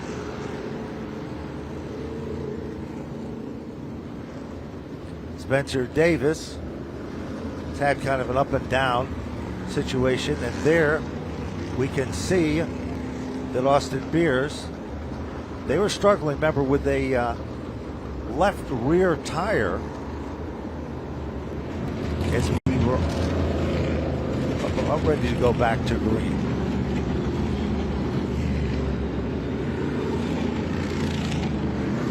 We're back here at the New Smyrna Speedway, and of course, we are on lap number 159 and counting in this first stop of the NASCAR Whelen Modified Tour. Nobody has been a deciding factor or dominant so far. Early leader was Craig Lutz, Ronnie Silk, Justin Bonsignor, and Craig Lutz, along with Matt Hirschman. The cream is starting to rise to the top, Joe, and there is no question. Car number 1, directly in front of the leaders, is, of course, Patrick Emmerling. That car was involved in one of the earlier cautions of the event. Are you surprised with the fact that we have had such long green flag runs and we have not had many serious situations? It's been for minor situations at this point in the event. Well, I think the moment with 40 laps to go, those long green flag runs might be a thing of the past here. Yes, all of a sudden it's over with. We've seen that over the years, but that creates that intensity and that excitement as we get towards the end. There'll be 39 laps to go when we get back under the green flag. These two guys have no love lost between them. They've battled for many years over the championship, well documented last season, and Justin Bonsignor wants to go out there and take that crown back from Ronnie Silk and set his season in the right direction. But here we go. Ready for the restart here. 39 laps to go. Watch out, because Silk has been able to literally stand on the throttle and pull away on every previous restart. This one will be no exception to that rule. Meanwhile, here comes Lutz to the inside. Hirschman on the outside for the 3rd position. They come together down into turns 1 and 2 and off 4. Back to the line they come. Hirschman got out of shape that time. Off turn 4, he'll give up 2 spots as both Lutz trouble. We've got another and caution. Kobe gets through. And the trouble this time for J.B. Fortin off turn 4. He's able to get that car back down pit road, but right side damage. Right front tire is down. The right rear is damaged as well. You see the Nerf bar is rubbed up against that outside concrete, and J.B. Fortin's going to have a long drive home tonight back to Long Island with a damaged race car, not the result he wanted. Certainly is not. And Anthony Cecily's crew still working on that number 19 car at this particular point in the event as well. Look back at timing and scoring. Ronnie Silk still shown as the leader. Bonsignor still setting in 2nd. Lutz is in 3rd. Matt Hirschman is in 4th. Doug Colby in position number 5. 6 is going to be Tyler Ripkema. Andrew Krause has battled back from that snafu down on pit road to be 7th. Jake Johnson, remember, he nearly went a lap down earlier in the race, runs 8th. Kyle Bonsignor, Austin Beers, your top 10. Patrick Emmerling 11th. Now, Trevor Catalano currently running in 12th. He is going to be the lucky dog. He pulls up behind the pace truck and will get his lap back. That'll leave the next car a lap down as Ryan Priest running in 13th. Certainly is. Priest is in the 13th position. 14th spot is Ronnie Williams. Then it's Dave Zapienza in the 15th position. Ryan Newman back up to 16th. Brian Roby in 17th. 18th is Joey Coulter. 19th is Tyler Catalano. And then rounding out the top 20, it is Spencer Davis. Curious to see what Doug Kobe has, because all of a sudden now he's in the 4th position, which will stack him up to the outside when we get back under the green flag. And we really haven't seen Kobe have an opportunity to flex his muscles as of yet. And he'll be in a position where he can jump up behind Ron Silk and try to challenge Justin Bonsignore getting down into turn 1. We have spent a lot of time talking about that comparison of Thompson Speedway. One thing that is the same is the outside lane tends to be favored on the restart. And all 3 of those guys, between Silk, Bonsignore, even Craig Lutz has won at Thompson and has Doug Kobe. But that outside lane of those restarts, if you can get that rolling here tonight where they have all been successful, that's going to be a key in the closing stages. And Ronnie Silk has been able to do that. We've watched that situation on each and every one of the restarts. 165 has just kicked off. There is the Meserve car number 00, setting on pit road. Looks like they are looking at the left rear suspension on the SSR machine. And there is the Silk defending champion machine. And of course, as we said before, Bonsignore and Lutz. Remember, based on pit strategy, Lutz team had a completely different style of pit strategy. They pitted later. They did their combination of fuel and tires in the proper manner. And now, all bets are off, and now it's time to go racing, because you can almost hear the sweet song of victory just around the corner. 33 laps to go when they get the restart here once again at New Smyrna Speedway. Working our way toward the finish, and this crowd is certainly in for what is going to be an outstanding battle to the end of this one. Here they come off turn 4. Bonsignore a little bit better that time on the restart, but as we predicted, Doug Kobe will push Ron Silk through in the outside lane. So Silk goes to the lead, but Bonsignore into the back of Ronnie Silk, and Doug Kobe goes backwards. Here comes Craig Lutz. Craig Lutz moves into the 3rd spot. Side-by-side battle behind him. Matt Hirschman becomes the guy who now shifts back to the bottom. Kraus is running directly behind the Hirschman machine. Doug Kobe isn't done yet. Here comes Kraus. Bottom shot move to try to work his way back into the top 5. Good battle there for the 4th spot with Justin Bonsignore and the contact into Doug Kobe on that restart. Almost identical, in this case Ronnie Silk, almost identical to what happened in turns 1 and 2 here a year ago, and Bonsignore was involved in that one too. Now he's got pressure behind. Here's Craig Lutz looking inside into turn number 3. Can't make it work. Tries everything. It just doesn't happen. All of a sudden, here comes Hirschman. He tries to gain back the spot. Here comes Kraut. Car 24 moving to the outside of Matt Hirschman. Meanwhile, look a little further. There it is, a bid for the lead. Back up front. It is Bonsignore back in the 2nd.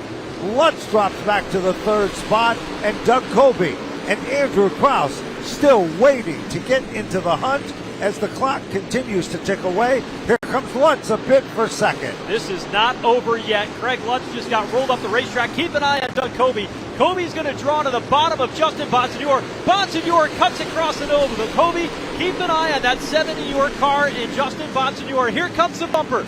Kobe trying to get to the back bumper. Here comes Kraus. He makes a move now. He'll move to the inside of Kobe. Kobe tries to guard the spot. Here comes Kraus. Kraus now moves in and picks up the spot.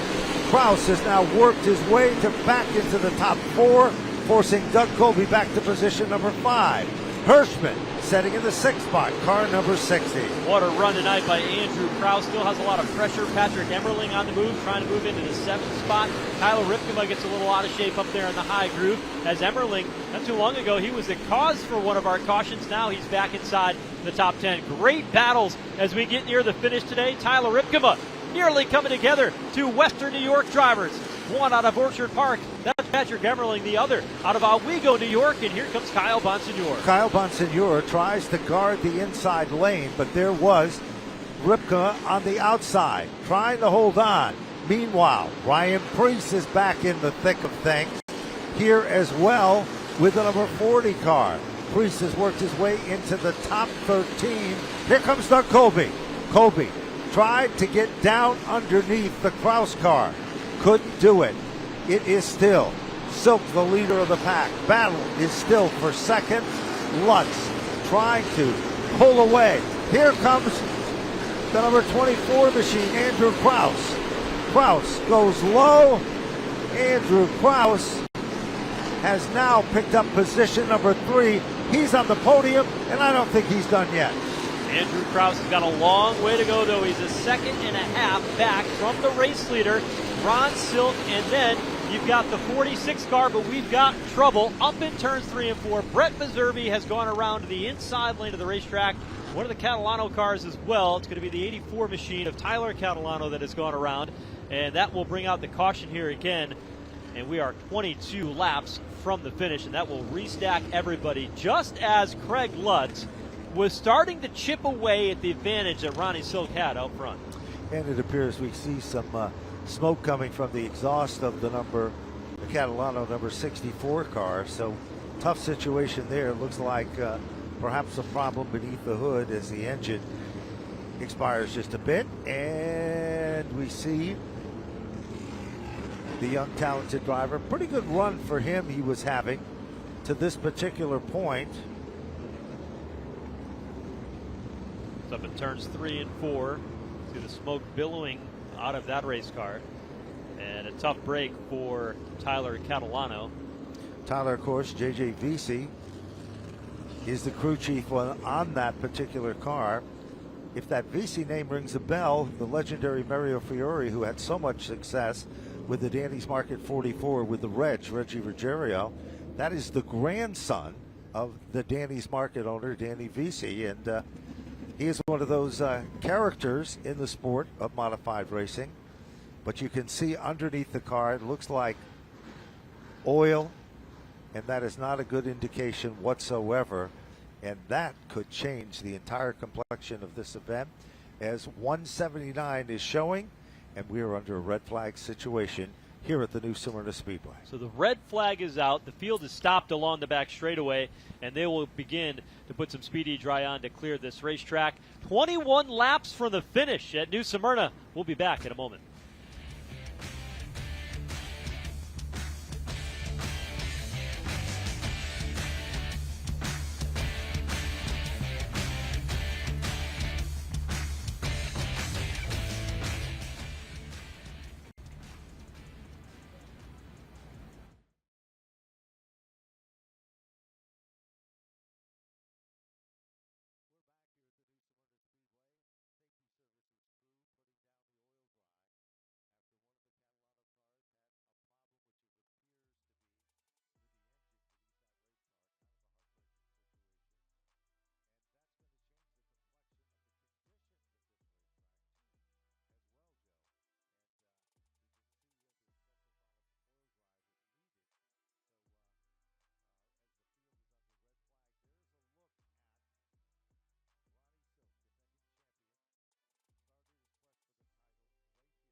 And welcome back to Smyrna Speedway here. 21 laps from the finish of the season opening event for the Whelen Modified Tour. And we're under the red flag for an incident between Tyler Catalano, who had engine problems and spilled oil from turns 3 right through the middle of turns 3 and 4 and down towards pit road. The safety crews up there working to get that racing surface ready to go, and so NASCAR officials opting to stop the cars on the back straightaway with just those 21 laps to go in tonight's main event. Ben, this year's schedule in the NASCAR Whelen Modified Tour, very, very popular by the drivers and the teams because it's a little bit shorter than it has been in the past. It's a 16 race schedule. The next one is going to be March 29th. That's Good Friday. It'll run at Richmond Raceway as part of the NASCAR Cup Series event there. And then it returns back to your old stomping grounds on April 7th, Thompson Speedway. It sure does. After that, it'll move to the month of May to Monadnock Speedway.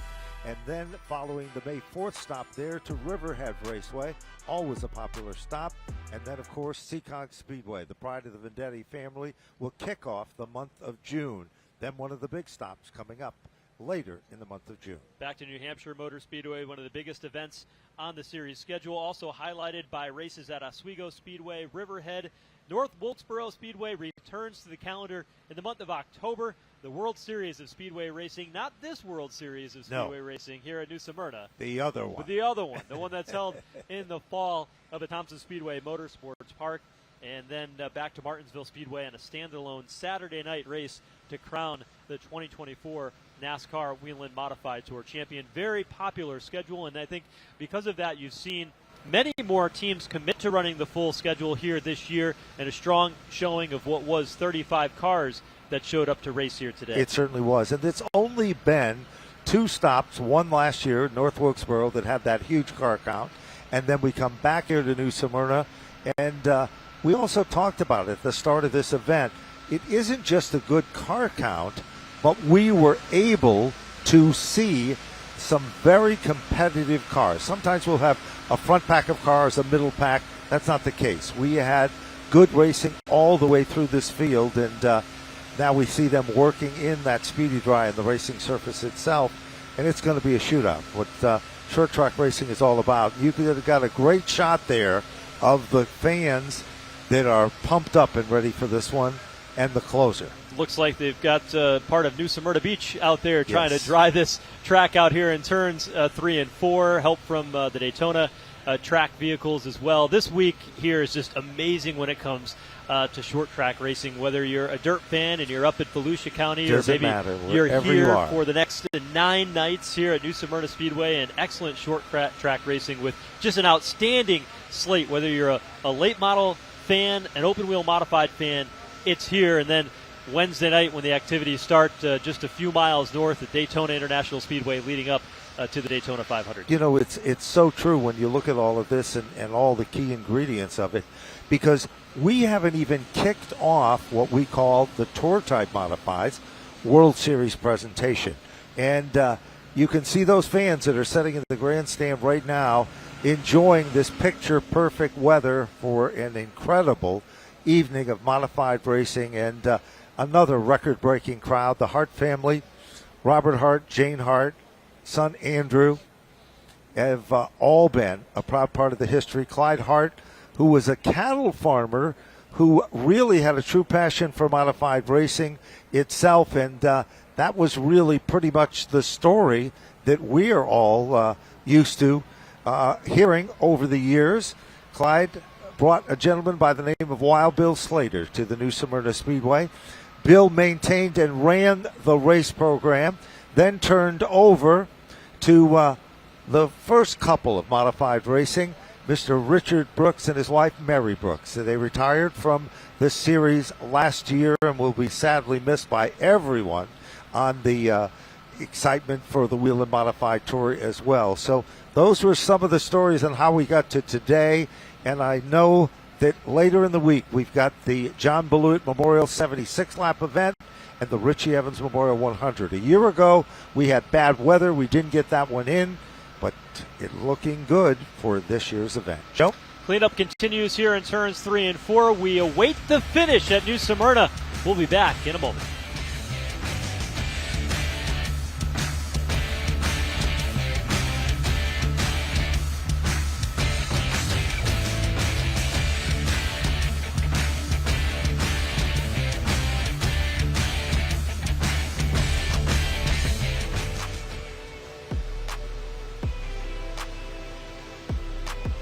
Okay, we're back here at Broadcast Central during the running of a caution with 179 laps into the record books.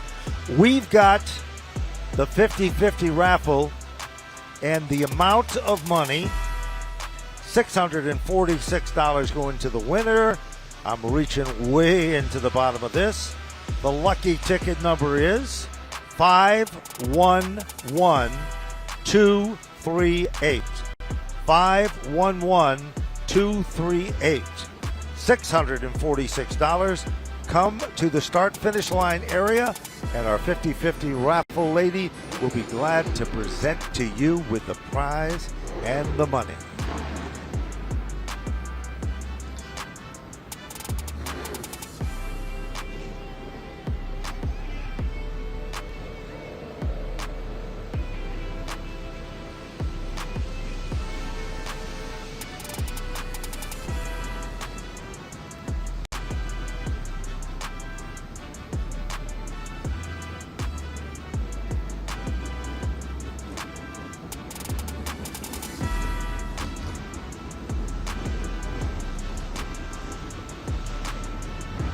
Well, they fired up the cars again, and it looks like that a couple of the cars have pulled away behind the safety truck at the point. And coming off turn number 4, Ryan Priest's number 40 car and the number 34.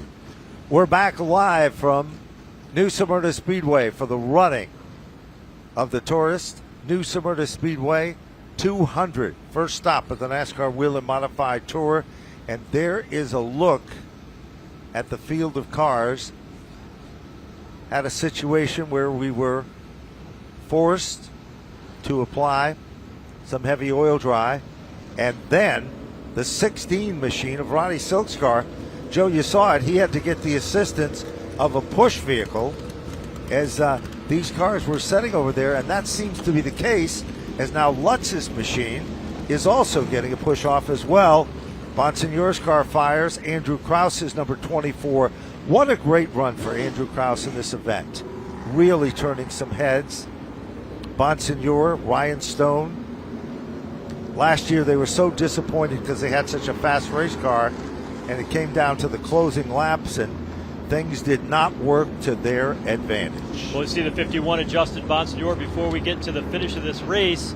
He will have a new spotter for his team moving forward, because the spotter of that 51 for the last couple of years, Ryan Blanchard, got the call to go to the NASCAR Cup Series. Big he time. will be having the opportunity to spot for John Hunter Nemechek at Legacy Motor Club as he takes over that ride at the start of the 2024 campaign. Already had the opportunity to spot for him at the Clash. He said it was like spotting at the Clash was like spotting for a modified at Riverhead. He sure did. So I had plenty of experience. Yes, and there's some of our spotters from high atop Broadcast Central.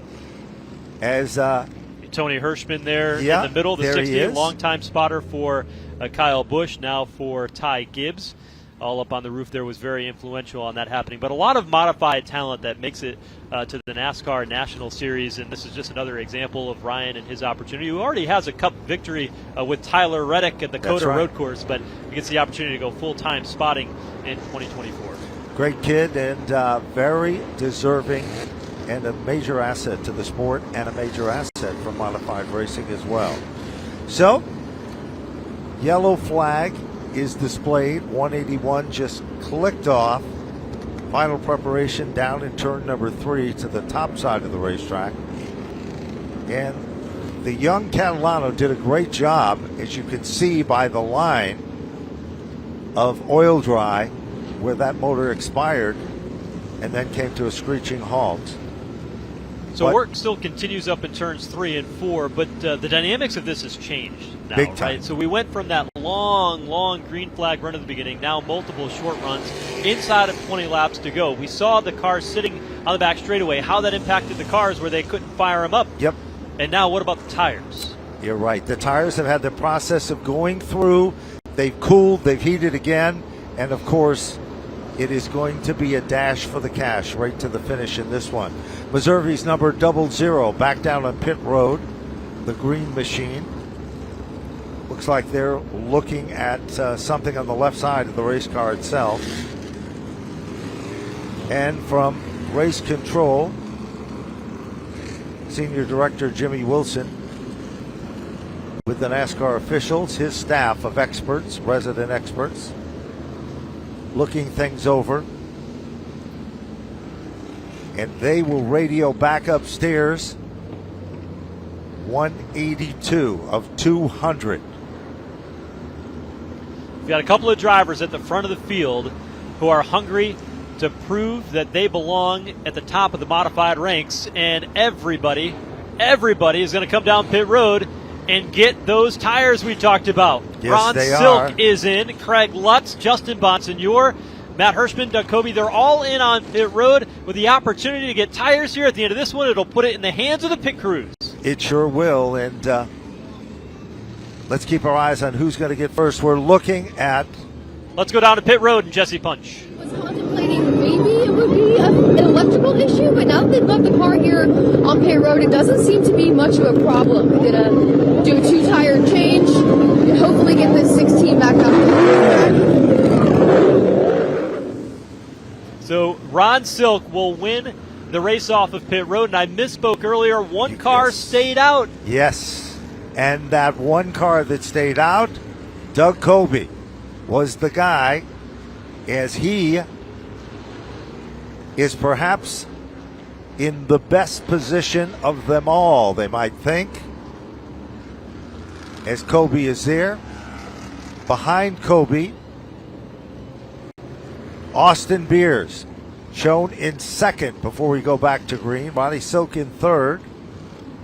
So both Austin Beers and Doug Kobe stayed out. They did not come in on pit road. Austin Beers was on pit road not that long ago, Yes. but remember he had that He had damage from the with incident with that's their right. Goodale. Had a problem. Remember, he got off to a tough start in the early caution in this event. Had a problem getting back to his location on pit road. Here we go. As the lights still remain on, 184.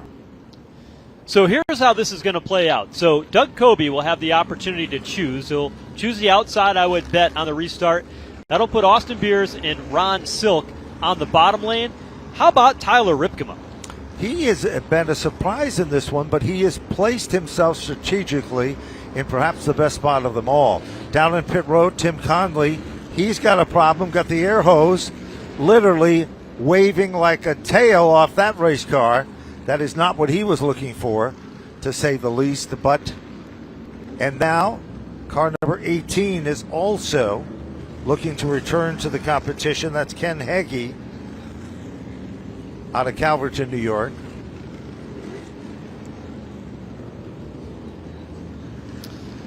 So there you see that air hose being dragged around the back of the 4 car of Tim Conley. He'll have to come down pit road and get that addressed before he continues on.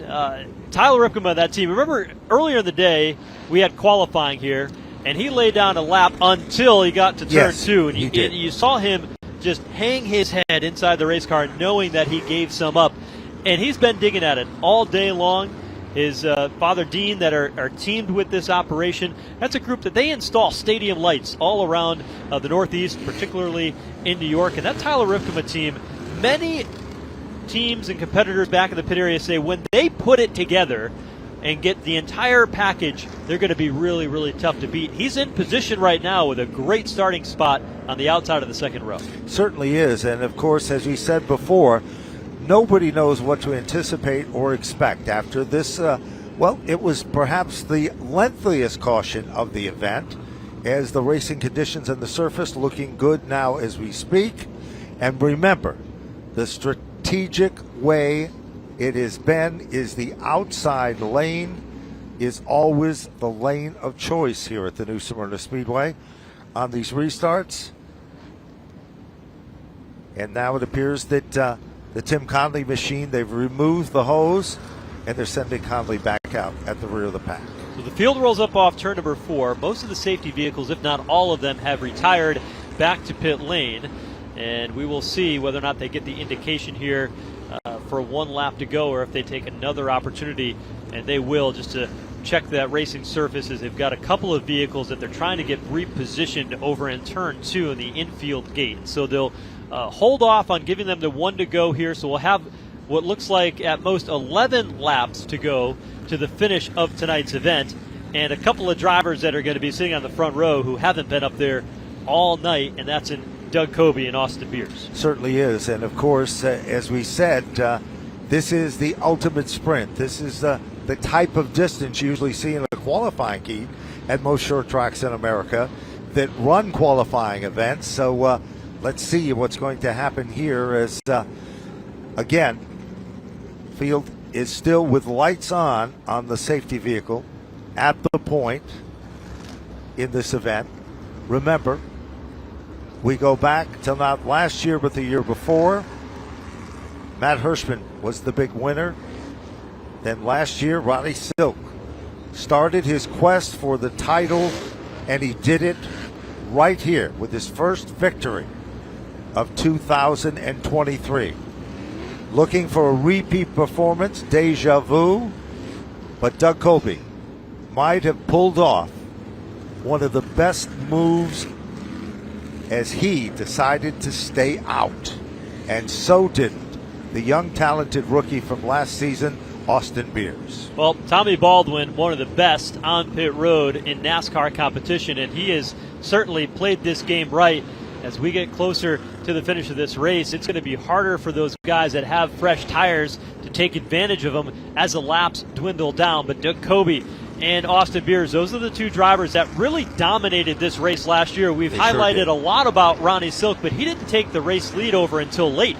And then it was a battle between he and Justin Bonsignore. But the race last year, Doug Coby led 106 laps. Austin Beers in that 64 thought he was going to score his first Whelen Modified Tour victory, and he came up a little bit short. But for both of those guys, it hasn't been a smooth night. Coby started mid-pack, struggled to move forward, got the track position here at the end of the game with a race car that's good. Austin Beers, he's been in an incident.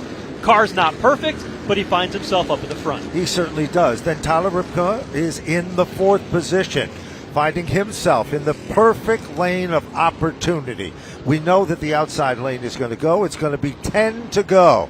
10 laps to go. Clean those tires off one more time. Get ready to fire them off. The final shootout. 10 to go at New Smyrna Speedway. Coby on the outside lane.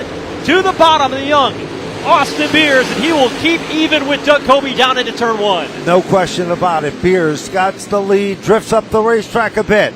That puts Ronnie Silk back up to 2nd. Leader of the pack is Austin Beers out in front.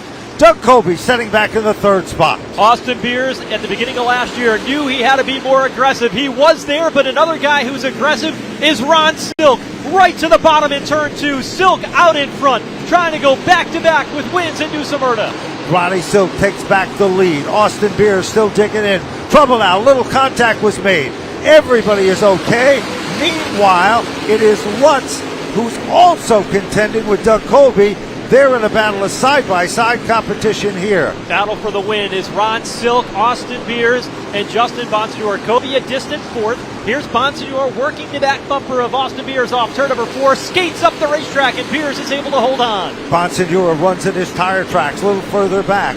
Here comes the good battle between the 56 machine working its magic just at the bottom of the top 5. Side-by-side bid for 2nd. It is Justin Bonsignore back in command of position number 2. 6 laps to go. Can Justin Bonsignore run down Ron Silk? Silk's got a 6/10 of a second advantage over the number 51 car. You go back. Here's Tyler Ripka looking inside on Patrick Emmerling while Andrew Kraus runs the middle lane. While all that's been happening, Kraus is trying to thread the needle. He looks to move to the inside of Ripka. Can't do it this time. Meanwhile, Jake Johnson is in there, and so is it Matt Hirschman. Off the turn, they come back to the line, rumbling to the turn number 1. Off turn number 4, they'll head back. It's still a great battle in the battle for the top 10. Great action here. Jake Johnson trying to get the better of Andrew Kraus, who has had an outstanding day. Up front, though, that lead starting to get chipped away. Ron Silk has the advantage, but Justin Bonsignore has cut it down in half. We watch the battle. Austin Beers and Doug Coby across the line. 3 to go. Coby to the inside lane. Colby washes up the racetrack just a bit. Doug Colby takes over the spot. Austin Beers shuffled back a bit. Here comes Patrick Emmerling in that battle. But it is 197 clicked off. Now make it 198. 2 laps to go, 1 mile left in the competition here. Might have been a little payback from Doug Colby to Austin Beers as to what we saw on that restart when we took the green flag with 10 laps to go. Leaders in turns 3 and 4 to be the white flag this time by Ronnie Silk across the line. He looks in the rearview mirror, 5 car lengths behind. Justin Bonsignor is there. It's not over with yet. There's 2 turns left in the competition. Will Silk pick up where he left off with a victory in the start of his quest just 1 year ago here at New Smyrna? Ronnie Silk has done it. He will take down the win in the opener for the NASCAR Whelen Modified Tour. Second year in a row, Ronnie Silk will get the best of the Whelen Modifieds here at New Smyrna, and Justin Bonsignor settles into second.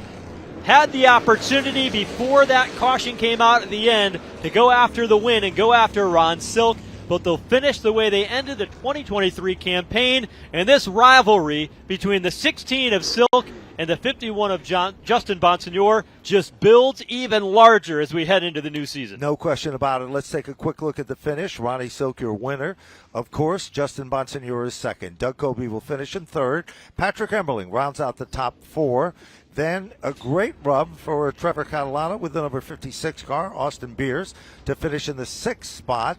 Then it is Tyler Ripken to finish in the 7th position.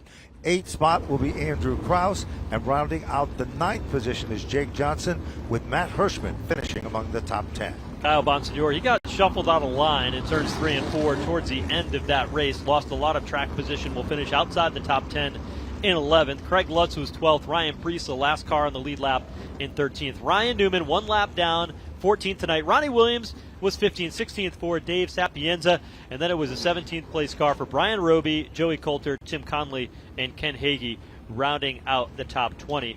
There you see Justin Bonsignor climbing out of his race car, gave it everything he had tonight. Will come up short as Ron Silk, back-to-back wins here at New Smyrna Speedway. This racetrack has been so good to him yes, over the years, and no surprise to see him now a 2-time winner under the Whelen Modified Tour banner to go with his track championships and some of the special events, the John Blewett Memorial and the Richie Evans Memorial event that are run here at New Smyrna Speedway. And Ronnie Silk is back on top. And look at the grandstand. The fans are still here anticipating that interview that kicks off where he left off here at New Smyrna. Phil Moran prepared the automobile, the future homes machine. Well, it found a home of a different type. Victory Lane here at the New Smyrna Speedway for this event. There is the man himself about to climb out of the race car. You never see a lot of emotion out of Ronnie Silk. He's calm, cool, and collected.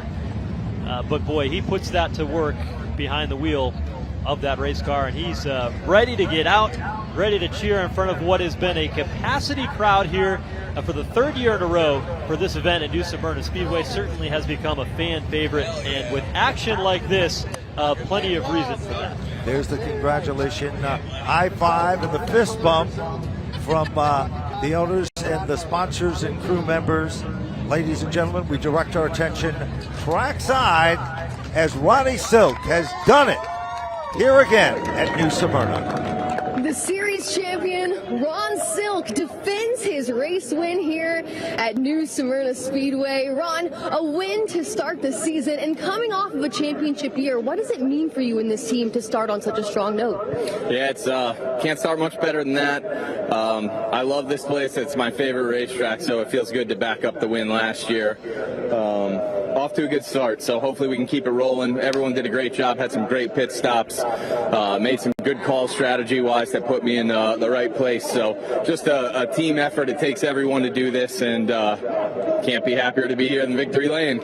You made up some serious ground on that last restart. Take me through that final restart in the closing laps. Yeah, I knew I was sitting in a pretty good spot in 3rd there. The 2 guys were on, they weren't much older tires, but 20 laps makes a difference. So I was able to kind of push Austin by Doug there and could kind of make quick work of him. And luckily was just able to get a little bit of a gap that I could manage to the end. Congratulations, Ron. Thank you. That's Ron Silk. He's your defending series champion, and tonight he starts the 2024 season with a win here at New Smyrna.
Here with second place finisher Justin Bonsignor. Justin, take me through those final laps, chasing Ron Silk. What more did you need?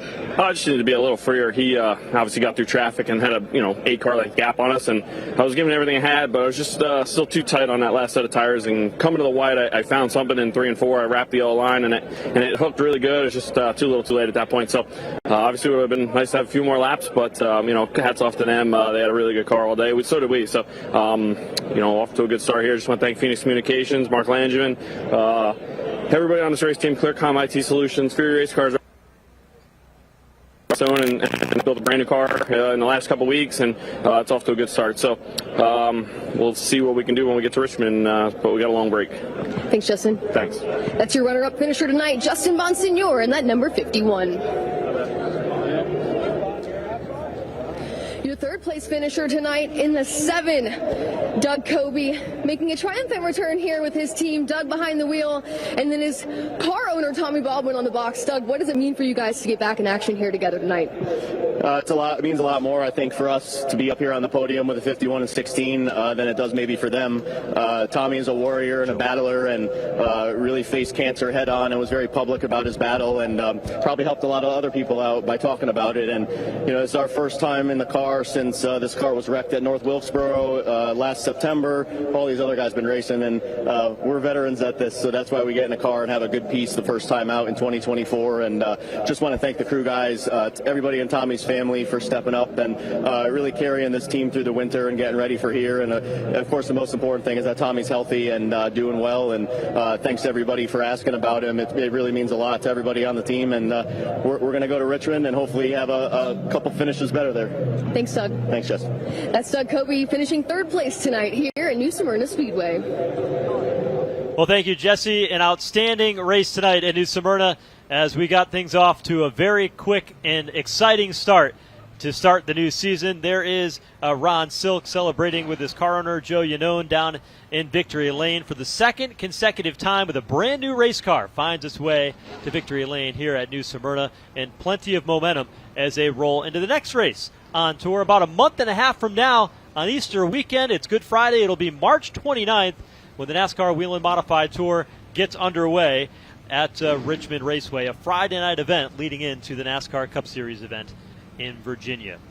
Well, a good, solid start for Ron Silk, Justin Bonsignor, and Doug Kobe. Many other drivers in the field. Some will come away happy tonight. Some will come away trying to figure out what they need to do to get their cars and teams pointed in the right direction. It's just the way racing goes, but it certainly was a capacity crowd here tonight at New Smyrna Speedway, as this is just night 2 of 9 nights of racing that'll take place here at this racetrack, with another 5 nights to go, and with modified racing, tour-type modified racing over the next couple of nights. So plenty of action still left to go here at New Smyrna Speedway throughout the balance of the week. Hopefully you can join us throughout the week here on FloRacing and follow along with all the action here at short track racing at its finest as the week rolls on. More to come after this. More divisions will be on track as Victory Lane celebration continues for Ronnie Silk and the entire team in that 16 camp. Back to defend their championship once again, and we'll have more in a moment from New Smyrna. Stick with us.